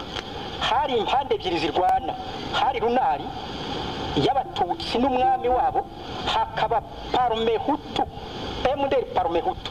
Mbere twahise MDR tugeze aho dusanga twarahindagiye tugerekaho parume hutu, umuntu wese arakanguka. Icyo gihe ntawe ukigomba kwigisha undi kuko buri muntu yari yumvise ibyo ari byo. Ibyo rero bigomba kuba itegeko nshinga y'igikorwa cyose, kumenya uri we n'uwo murwana wari we. Ingingo ya kabiri, muri 90 haje intambara, yenda twajyaga no gushobora nabwo kuyimenya neza tukamenya ko ari yayindi tugahaguruka nk'umuntu umwe. Haje kuzamo bya bintu by'amashyaka bizana kaduruvayo, haza ngo kurwanya ingoma y'igitugu n'imbunda, kandi ngo bakora politiki. Imbunda ntikora politiki, ntiwazana imbunda ushaka ngo gukora politiki. Kora politiki by'intambara ubu biretse. Intambara na politiki ntibijyana, politiki biri hejuru kereka iyo politiki yakunaniye.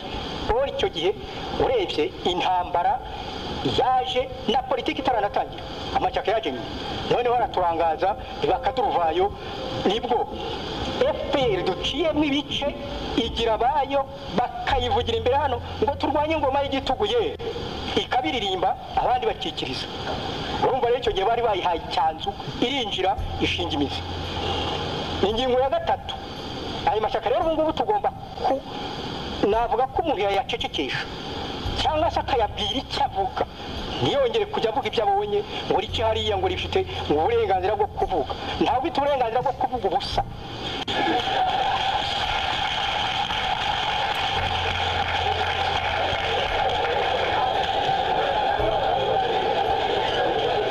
Cyane no kuvuga ubusa mu gihe ibihe bikomeye uri umugabo byaba ari ubujiji butagirirwa imbabazi. Icya gatatu rero ariyo ngingo ya nyuma mpagararaho, ni uko tutarangazwa n'ibyo bita ngo akorudarusha. N'iyi ntambara itarongera guhaguruka, babishungura bari bagerageje kureba aho umuntu yafatira ayo mategeko ngo mashya yari yadutse, ngo rebe ukuntu igihugu cyayaheraho ngo kigire icyo gikora. Byaraturaniye pe, simbahishe. twari dutangiye ndetse kubishyira uruhande rumwe ngo dukoreshe itegeko nshinga rya repubulika noneho dushobore kwigisha abana dushinzwe kwigisha nuko naho twari tugeze iryo rero ugomba kwibagirana. ikindi hari na za teori zerekana neza yuko iyi patano ripfuye hejuru y'urupfu rwaryo ntiwongera kuryongera kurikoresha kereka wongeye kurisubiramo. ibintu byarahindutse ryari ryabanjirijwe n'intambara yahagaze bakurikije akoro donsere barongera babigarukamo muri iza akoro darusha. hanyuma se mu gihe intambara ije icyo gice kimwe cyiza akoro kikaba kivuyeho kubahiriza umutekano wagarukaho wongera no kuri bivuga uhereye nta nzira ryavuye mu nzira.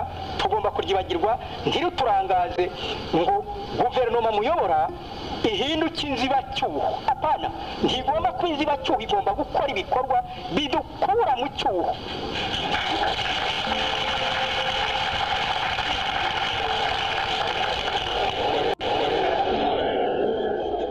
ngibyo rero ibintu bitatu nashaka kuvuga, sinabitinda kuko ngarutse inyuma ngahera kuri cya gitabo mekorege bavugaga cya Rwanda politike, twasanga rwose ari imwe intambara ari imwe. tugomba no gutyaza ibitekerezo tugatyaza ubutwari ntitureguke ngo twongere turirimbe ibi n'ibi. intambara irahari kandi irakomeye kandi tugomba kuyikomeza, tuzayitsinda. ntawe utsinda ukuri. ikinyoma gihabwa intebe rimwe ntigihabwa kabiri. murakoze nyakubahwa minisitiri w'intebe. nitwaye Eugene Uwimana. ngira ngo nta kibazo nibubaze nyakubahwa minisitiri w'intebe. ngira ngo wenda bagezeho utekerezo turi nagize muri iki gihe maze muri iyi minsi mu Rwanda intambara yatangiye ariho ndi ubundi nkora Bujumbura. mu byerekeye la défense civile nashoboye kunyura ku mabariyeri menshi yari mu Bugesera no muri komine Bicumbi abantu bahunga ku mabariyeri akomeye usanga n'abasore bafite amagoronade n'ibindi bikoresho bati mureke abagore bahite bataho bahunga bati mukondoro indangamuntu gusa nk'abantu bageze kuri 300-400 bagahita. nicyo gituma mvuga n'ama bariyeri yose dukora n'amarondo turara twari dukwiye no kwigishwa uko za infiltration zagiye ziba zinyenzi kugira ngo ku mabariyeri bitaza kuba ibyo gukondoro indangamuntu gusa ariko umuntu ashishoze. hari n'ushobora guta indangamuntu ntawe n'inyenzi, ariko tumenye ko inyenzi aho zagiye zigera zagiye zipiya amakomine harimo indangamuntu. izo ndangamuntu barazifite. abasore bagiye mu nkotanyi n'abagiye bava no hino bazi guca mu cyangwa bazi guca ahandi, bari ababoyi bari bamayibobo bazi ubwenge. nagira ngo ako kantu abashobora kunyumva bishinzwe bazabyiteho. ikindi cya kabiri, mu Rwanda mishize n'ubu kandi uburezi bwarakomeye cyane kubera ko leta yubatse amashuri menshi, ariko nanone nuko n'abantu ku giti cyabo bashyizeho akabo bakubaka amashuri. muri ibyo byo kutwigisha gukoresha imbunda, kuko inyenzi ntabwo zitwaza amapfuni gusa, dufite n'imbunda, nuko mwatworeza tugashyiraho n'akacu. ndibaza ko uko duhagaze ahangaha muri iyi sare wenda harimo abantu 50 cyangwa 100 cyangwa 200 bashobora kubona amafaranga yo kugura ibikoresho. kuki mutatworohereza? murakoze nyakubahwa minisitiri. twumve bimwe mu bisubizo bya minisitiri w'intebe. nagira ngo mbashimire ibibazo mwabajije uko birimo amahugurwa menshi. nkaba rero uyu munsi hari nagize imana justement ko naje hano nkanahugurwa. mwese mwagendetse urebye nta n'ibibazo mwabajije, ni nk'inama ahanini mwatugiraga mutubwira ibyo mubona byakorwa kugira ngo igihugu cyacu kive mu gihirahiro.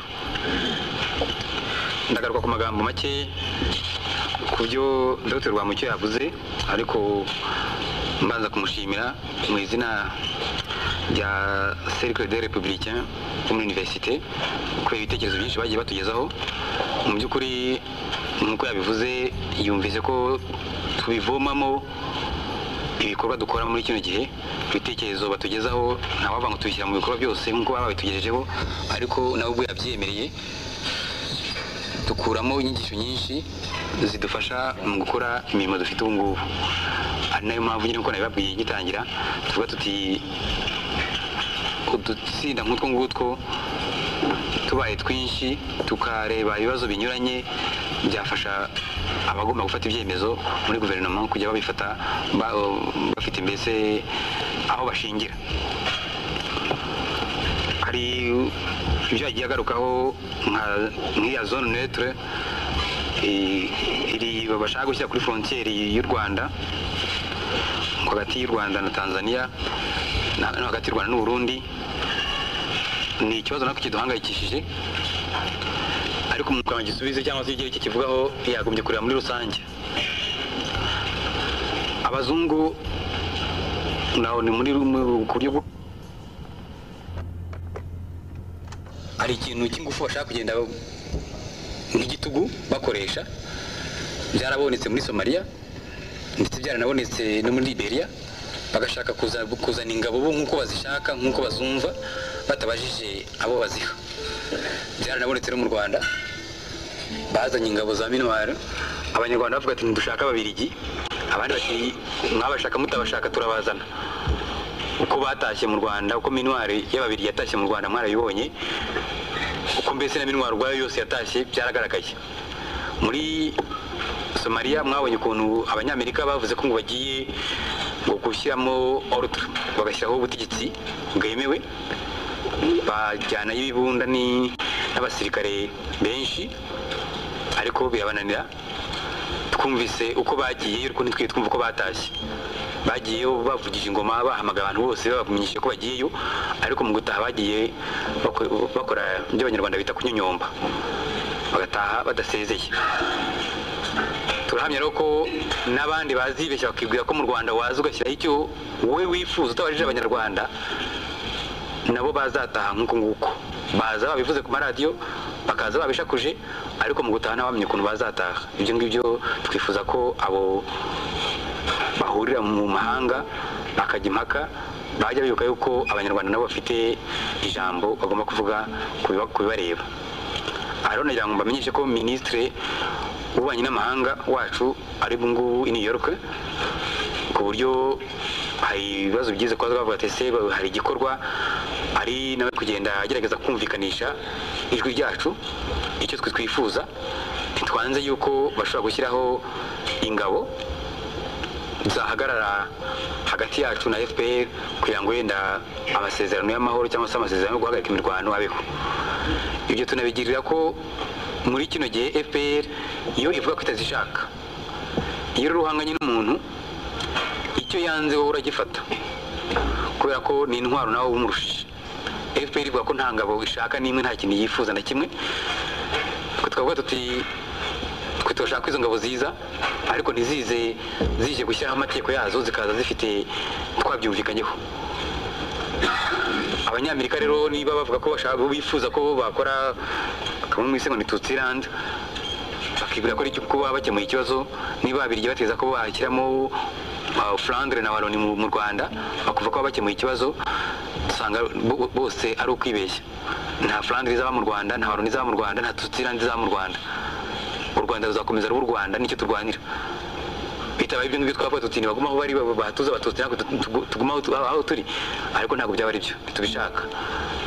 Nkaro ngira ngo mbamara impungenge yuko kubireba guverinoma itazigera ishyigikira yuko habamo utwo duce mu gihugu, izashyigikira ko imirwano yahagarara, cyangwa ngo bakaba bazana ingabo zatuma abarwanaga batongera gushyamirana, ariko yuko itazemera na rimwe yuko igihugu bagicamo uduce ngo bagire uduce bagenera abatutsi, uduce bagenera impunzi, uduce bagenera n'abandi ntaza baribo.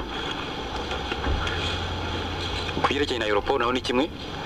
Aeroport iri mu maboko y'ingabo z'u Rwanda, ntabwo twumva impamvu tuzayishyira mu maboko y'ingabo za minuar cyangwa ngo tuyishyire mu maboko y'ingabo za FPR.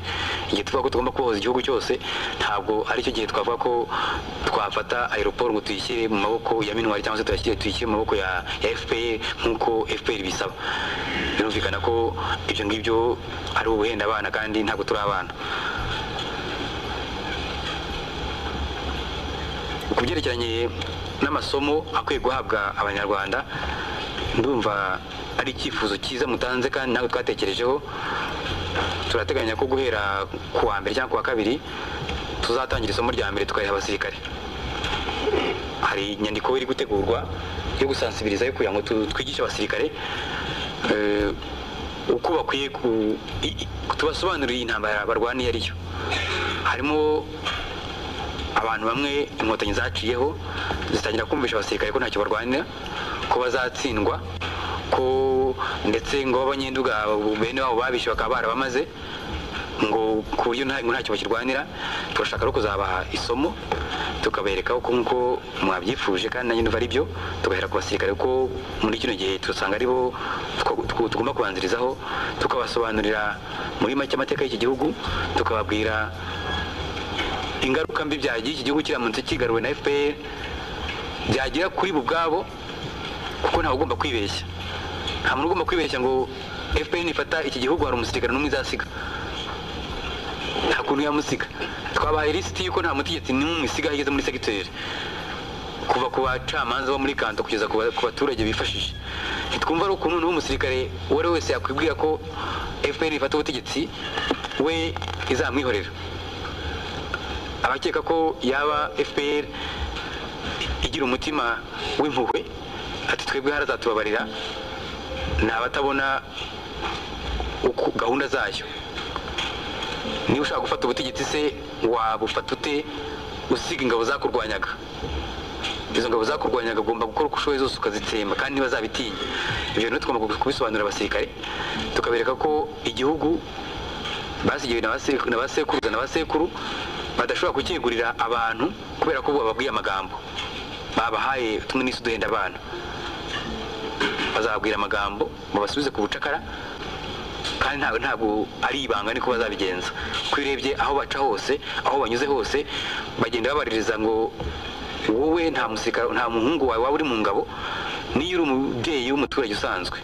Aho muri za Byumba na za Kibungwe bahaciye bagasanga ufite nk'umwana mu ngabo, bagasanga ufite umwana wize, bagasanga ufite umwana w'umutegetsi, bagasanga uri umuturage wifashije, barakwica. Bagashaka kugira ngo bazasigarane n'abantu bazashobora kugira ingaruzwa muheto bitabagoye. Noneho he kuzongera gusubira mu bwizongera kuba amashuri, he kuzongera kugira ubukungu n'ubwisuka, babona ukuntu babigarurira. Ariko iyo bumvise warize bakumva ufite umwana wize, icyo gihe baraguhitisha. Icyo kintu abanyarwanda bagomba gutangira bakabyigishwa ko bakabimenya, bakamenya umwanzi turwana icyo agamije mu gihe kiri kure, a long terme, atari igihugu gusa, ariko bakaba icyo agamije mu gihe kiri kure. Tuzabyigisha rero guhera muri ino minsi ku byifuzo by'uko hakwiye kubaho imvugo imwe isobanura neza intambara turimo, ibitero bya FPR mu gihugu hose. Nabyo numva ari ibintu twatangiye kwigisha, tugiye hose tubisubiramo, yuko kuri twebwe nta masakare zabaye, nta gusuranamo kw'amaboko kwabaye, kandi ibimenyetso birahari. Mwavuze muti ibimenyetso muzabidushyirira ahagaragara. Ndumva ndi kumwe hano n'ushinzwe service de renseignement, namusabye ko yatangira gukora inyandiko ibigaragaza, ibyerekana, ku buryo abantu bose babibona. Iyo bavuze izo brigade ntabwo ari amagambo gusa, amazina yabo turayazi, abanyabutare bari muri izo brigade turabazi. Harimo koko abari muri izo ngabo bihishe bakibwira ko intambara yarangiye kandi bari mu ngabo z'umwanzi. Abo ngabo barazwi kuko ni amazina biyandikiye, ni amalisiti bikoreye, ntabwo ari twayabakoreye. Abahawe intwaro turabazi, abagiye mu myitozo turabazi, abatanze amafaranga yo kugura ibikoti no kugura intwaro no kugura ibirato, abo ngabo barazwi n'umubare bagendaga batanga buri gihe. Ibyo ngibyo ntabwo ari ibanga. Kwibwira rero ko tutazi umwanzi turwana uwo ari we ni ukwibeshya. Abayitekereza ko bo bafite ukuntu baziyoberanya ntibamenyekane, amalisiti yabo baramaze kuyashyira hanze, ni ukwibeshya. Dufite amalisiti y'Ibutare, dufite amalisiti y'Igitarama, dufite amalisiti yo ku Kibuye. Abahawe intwaro turabazi, abagiye mu myitozo turabazi, abatanze amafaranga yo kugura ibikoti no kugura intwaro no kugura ibirato, abo ngabo barazwi n'umubare bagendaga batanga buri gihe. Ibyo ngibyo ntabwo ari ibanga. Kwibwira rero ko tutazi umwanzi turwana uwo ari we ni ukwibeshya.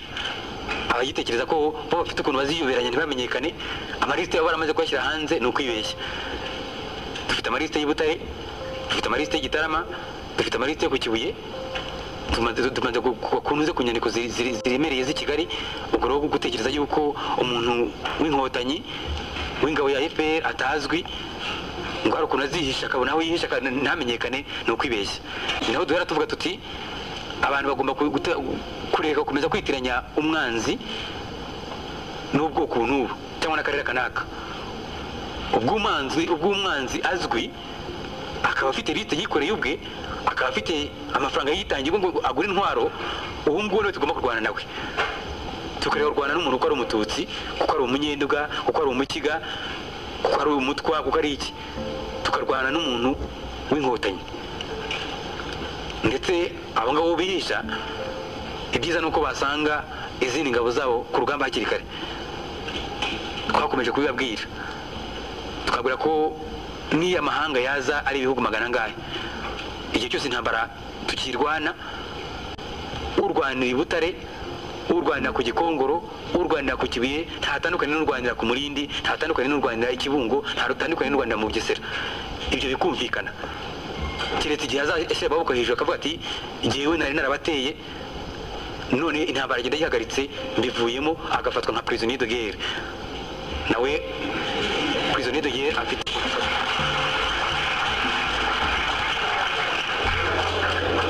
kuba rero wakwibeshya ukavuga uti igihe nahungiye kwa runaka, nahungishijwe runaka, nubwo bwose ndi inkotanyi ntegereje ko zizambuka zikansanga hano nkarwanira i Butare zihansanze, ni ukwibeshya. Igihe uri ingabo ya FPR twarabisobanuye, menya ko uri umwanzi w'u Rwanda, umenye ko uri umwanzi wacu, umenye ko turwanya ntabwo tukurwanya. Turasaba rero abaturage kongera kubyumva neza yuko tutagomba kwitiranya ikibazo ngo twirwe duhigahigana, uhiga umuntu kubera ko afite iduka rinini kuruta iryawe. Icyo kibazo Butare barakitubwiye ko abantu batangiye gusubiranamo, mu by'ukuri bapfa inzangano zisanzwe. Agashaka guhitisha umuntu kugira ngo yenda iduka rye yabonaga azamuka kumusha mu bucuruzi, noneho aba ari we ubu wa mbere mu bucuruzi bw'i Butare. Agashaka guhitana umuntu kubera ko ngo uyu mujyi ugomba kuba abanyabutare gusa, ntawe umunyarwanda abujijwe kuba. Abo ngabo bakora bene ibyo ngibyo narabivuze, baraturangaza, bakatubuza kurwanya umwanzi nyamwanzi, batwereka inzira itarimo umwanzi.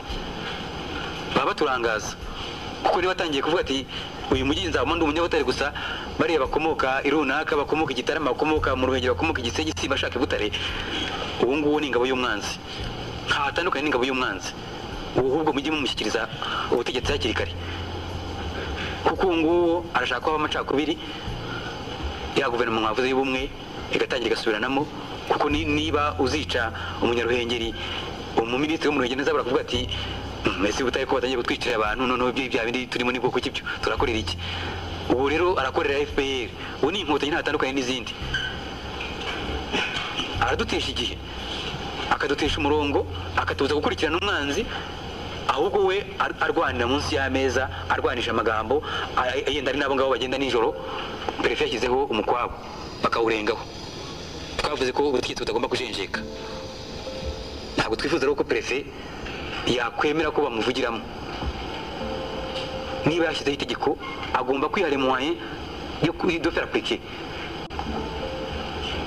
iryo tegeko yashyizeho. Ngo niba ufata icyemezo abantu bakagica munsi bakagikoresha uko bashatse, cya cyemezo kiba kimaze iki? Bwa butegetsi si uko nyine busuzugurika. Twatanze amabwiriza yuko ntawe ugomba kongera kwica undi muntu. Twavuze ko umuntu ujya gusahura uwo nguwo ntatandukanye n'umwanzi, agomba gufatwa nk'umwanzi ku rugamba. Yaba ari umusirikare, yaba ari umusivili, uwo yaba ari we wese, umuntu ujya gusahura aba ari umwanzi, kuko adutesha iki, akatubuza guhangana n'umwanzi ku rugamba, akatubuza guhangana n'umwanzi wateye igihugu. Ubu rero abashinzwe ingabo bagomba kumufatira ibyemezo, bakamurwanya. Umuntu winyabya akafata kanaka akaba aramwishe, nta bimenyetso amufitiye by'uko kanaka ari ingabo ya FPR, uwo nguwo nawe aradutesha igihe. Abo bose nubwo ko ubutegetsi bugomba gukora ibishoboka byose bakabarwanya, kuko nibo batuma tutarwanya umwanzi. Ingabo dufite zigahugira mu kwirirwa zishaka umutekano, kandi ubutegetsi bwashobora kuwushaka ubwabwo. perefe burugumesitire konseye abaserire abo bakwiye guhaguruka bagashakisha bene abo ngabo, kandi tugasaba ko ibyemezo bifatirwa hejuru abantu baratubwira bati mwebwe muravuga disikuru yumvikana, ariko byagera hasi ntirenge urwego rwa perefe. Turifuza rero ko abaperefe babyumva message dutanze nabo bakayijyana muri commune, burugumesitire agatanga nawe iyo message atayihinduye ngo yishyireho ibye, konsi agatanga nawe iyo message ubutumwa dutanze, konsi akavuga nk'uko twabumuhaye ativugiye ibye, ngo noneho abaturage batangire basubiranemo ngo hari amasambu yabonetse, ngo hari amazu yabohojwe, ngo baba aribyo bibatandukanye. Ibyo bintu rwose turifuza ko byakumvikana gutyo, amagambo avugwa akaba amwe, ivugwa ikaba imwe, kandi tukamenya gutandukanya nk'uko twakomeje kubyigisha umwanzi, kuko ubu tumuzi. Niba ushidikanya ko kanaka ari umwanzi, baza ubutegetsi burabizi, ayo malisita ariho bikoreye ubwabo, barebeho niba barebera umuntu ko uvuga ngo ni icyitso ariho, niba atariho rero wimuziza ubwoko bwe, wimuziza akarere akomokamo, wimuziza ko afite iduka rinini kuruta iryawe, bikumvikana gutyo. Ntabwo rero navuga andi magambo menshi ku byifuzo n'ibitekerezo twagerejweho n'iriya cercle des républicains binyujijwe kuri Dr Rwamucyo, kuko nk'uko nabivuze yongeye kumana ziriya nyandiko zabo, tuzakomeza tuzisuzume kandi ibitekerezo birimo byiza tugerageze kubishyira mu bikorwa. Ku kibazo cya Mudenge Albert nako urebye nawe ni nk'icyifuzo cyatangiriyeho avuga ati mugomba kwitondera iriya zone bashaka gushyiramo, nagize nyivugaho ati kuko ari ushaka kwinjiza inkotanyi. Ibyo ngibyo ndumva nta tutanabitindaho, kuko byaragaragaye igihe bavuga ko bazanye batayo ya FPR Kigali ngo ije kurinda abakuru bayo.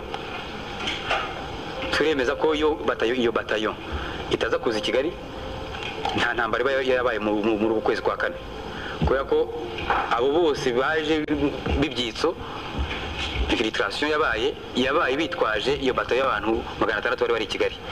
Intwaro zikomeye zinjijwe kubera ko iyo batayo yari hari, ikaba ariyo izibika ikazijyana no mu duce zikwirakwiza mu duce tw'umujyi. Kandi nabasobanurira ukuntu aho minuari yari iri ari naho ubungubu habarizwa FPR. Ntabwo ari igitangaza cy'uko noneho naho ngaho yaza mu by'ukuri ariho habarizwa FPR. Ni impamvu rero mu byo tuzahagararaho, mu byo tuzashaka kwanga no kutemera, nuko bakongera gukoresha amayeri kugira ngo bongere batize ingufu FPR. Twababwiye yuko abo ngabo bazungu bashaka gufasha FPR yuko bafite ingufu, tubizi bafite intwaro zikomeye, bashobora kuzana FPR bakayishyira ku butegetsi i Kigali bakayirinda igihe cyose, igakorera i Kigali bayirinze, ikajya itanga amabwiriza kuri radiyo, ariko yuko nta muturage n'umwe uzayumvira. Niyo bashyiraho ikiboko, ibyo twarabibasobanuriye tuti abaturage barayanga ku buryo bugaragara, ntabwo bashaka gutegekwa na FPR. Kandi icyo gihe nimuramuka muje mukabashyira i Kigali mukabarindira, kubera ko mukoresha intwaro, igihe muzagenda nabo muzabajyana.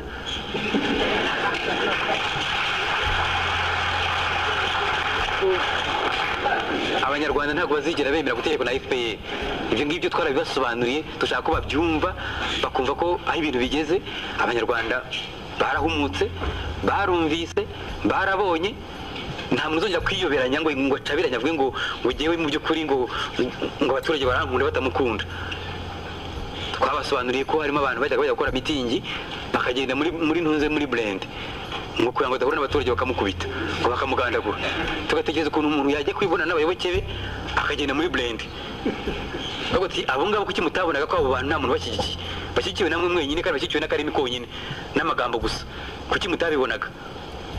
Ubundi umuntu uzi ko ari akunzwe ashakwa n'abaturage agenda ku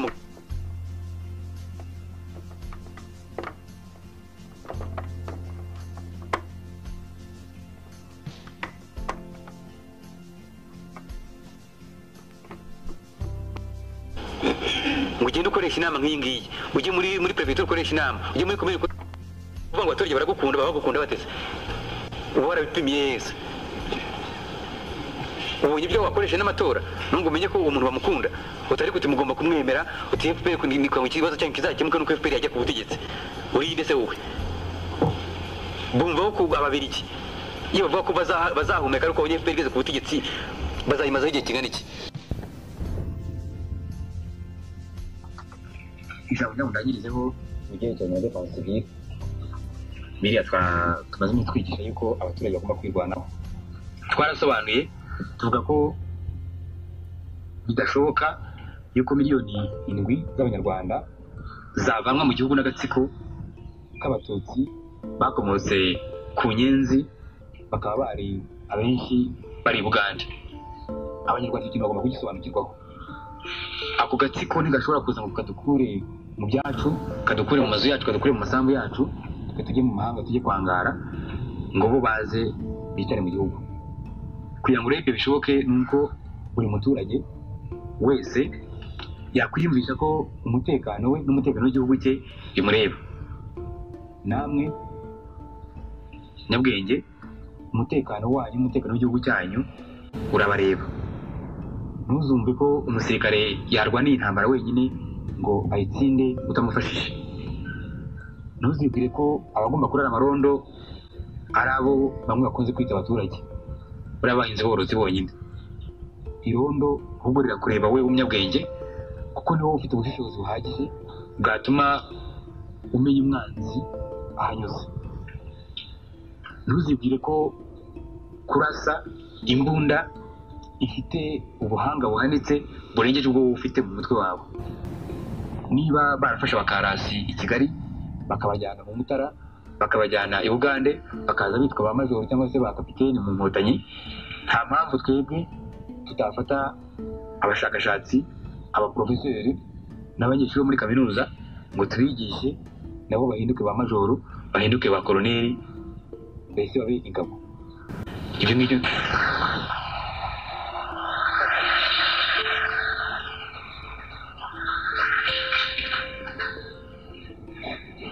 icyo bita mite yo kurasa no kurwana kigomba kuvaho. Mite y'imbunda, wabona imbunda ngo ntiyegere ngo ntabwo nzi ngo umuntu ayikora reka nyirasira, imbunda se rirashisha. Ubundi twifuza ko umuntu wese ugifite ingufu ndetse n'umusaza bibaye ngombwa imbunda yaba yarayibonye akabona uko ikora akaba yayikoresha. Niba utaba uyitunze ariko by'uko ukaba warayibonye uko ikora nuko ikoreshwa, abantu bazavuga bati iki gihugu se kigiye kuba abasirikare bizagenda bite? None se tuzakirinda gute nyine niba abantu batera bagatera mu makomini yose, bagatera mu giturage bakirukana abantu, igihe buri wese atazumva neza ko imbunda nayo ari ngombwa mu bikoresho bye? Nk'uko abaturage b'abahinzi isuka ari ngombwa ngo bahinge, nk'uko abaprofeseri namwe mufite ibikoresho byanyu n'abashakashatsi turifuza ko n'imbunda yaba igikoresho cyanyu kugira ngo murinde iki gihugu, kugira ngo ubusugire bw'iki gihugu butazahungabana. Tukemeza ko ibyo bintu kubikora no kubigeraho bitagombera amafaranga menshi, bitagombera ubushobozi bundi. Duteza ko ubushobozi dufite mu gihugu bwatuma tugira ingabo za zindi miliyoni zigeze kuvugwa. Niyo mpamvu turi gutegura amabwiriza y'ukuntu izo ngabo zajyaho. Hano muri Butare, muri komine Ngoma, twasabye ko byibura muri buri segiteri y'uyu mujyi hashakwa abasore 100 byibura, bakagenda bakajya kuri komine, burugumestre agafata abapolisi ba komine, agafata n'abareserivisi afite muri komine ye, agatangira akabajyana mu ruze gukora imyitozo. Ntategereze ngo nzatiza ko hazaza amakamyo yuzuye abainstructeur yaturutse i Kigali cyangwa aturutse ahandi. Ntategereze ngo nzatiza ko imbunda zibanza kuza ngo mbone kubigisha, ahubwo agatangira kubigisha kugira ngo imbunda zizaze bazi kuzikoresha. Kwigisha abantu rero njye nemeza ko ibyo ngibyo bishoboka, kandi bambwiye ko ahenshi byatangiye, numva ko n'ino byaratangiye, bagatangira bakabyiga bakiga kurasa bakiga gukoresha imbunda noneho niyo yaba imwe niyo imbunda yaza ari imwe tukayiha abantu 10 ariko bose bazi kuyikoresha izindi tuzagenda nyuma buhoro ariko byose tukaba tuzi neza ko muri iyi komune dufite abantu bageze ku 1000 ba defense uyu mujyi uramutse bahomba barwana kuri uyu mujyi batubwiye ko mu iperereza uyu mujyi nawo bashaka kuwugeramo turasaba ko watangira ukarindwa bihagije kuko iyo urebye usanga nta bariyeri nta baraje ziwurimo zihagije ubona mbese basa nkaho umuntu yagira ngo hari turi mu ntambara harimo abibeshya kuvuga ko intambara ibera i Kigali ikabera ibyumba ikabera mu Ruhengeri ikabera Kibungo ariko ntibere i Butare kandi tubabwira ko intambara iri hose turasaba rero ko icyo kibazo abashinzwe umutekano muri prefecture no muri iyi commune bagifata ku buryo bw'umwihariko bakumva ko uyu mujyi naho hakwiye kujyaho bariyeri z'abaturage bagatangira bagashakira ibikoresho ariko bahari bikagaragara ko ntawe ugomba kugenda yidegemvya muri uyu mujyi ngo azenguruke umujyi wose atanga amabwiriza utazi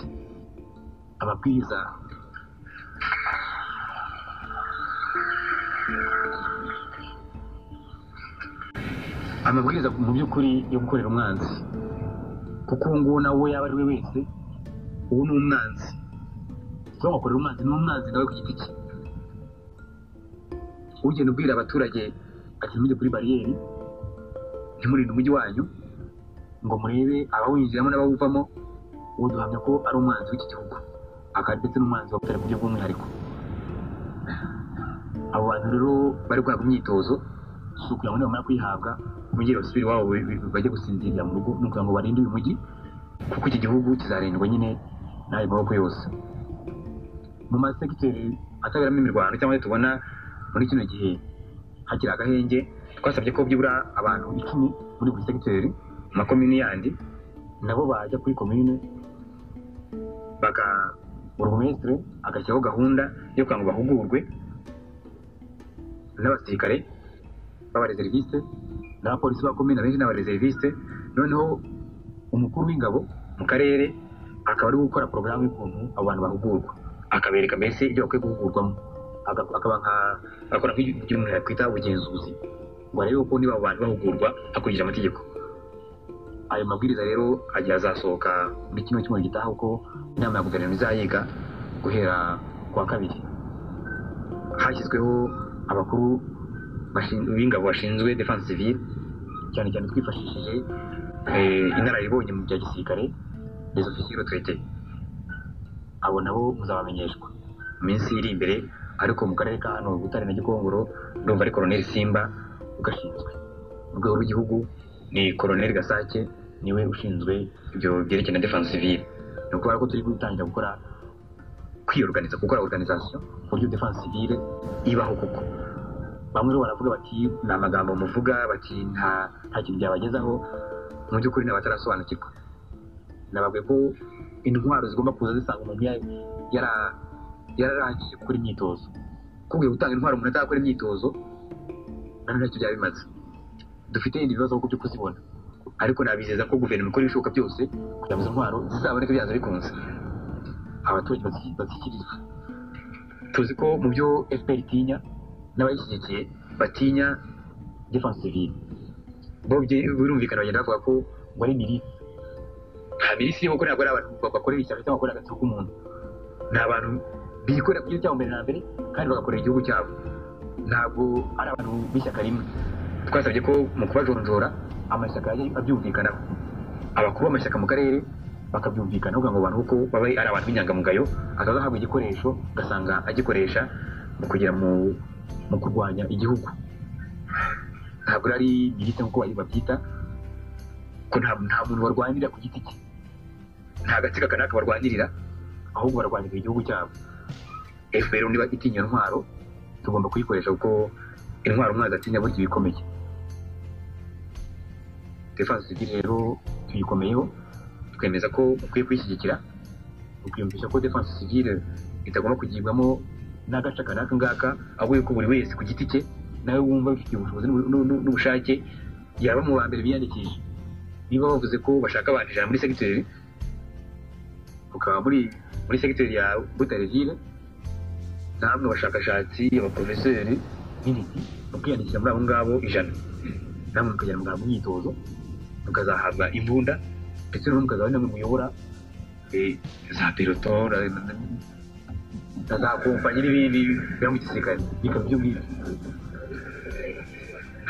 Byongeye kubibanga ngo wari uzi kurasa n'utabizi ngo wari wabishobora n'utabishobora, kuko ngihamya ko buri wese yabishobora. Mu magambo make rero ibyo nifuza ko twaganiraho, icya mbere nuko twari kubashimira inkunga mukomeje kudutera kandi mbasaba ko mukomeza kuyidutera, cyane cyane mudufasha kwiga biriya bibazo nabagejejeho. Icya kabiri twari kubagezaho aho intambara igeze kugira ngo musobanukirwe uko urugamba rumeze n'uko intambara tuyirwana kandi yuko twizera kuzayitsinda nta shiti. Icya gatatu cyari uko babwira hamwe imishyikirano igeze n'amananiza ya FPR. Icya kane twari kubagezaho mu magambo make ibyo guverinoma yagerageje gukora muri ino minsi mike imazeho kandi dusanga bifitiye igihugu akamaro. Icya gatanu twari kubabwira nyine mu magambo make ibijyanye na defense civile. Twari bashingiye, murakoze.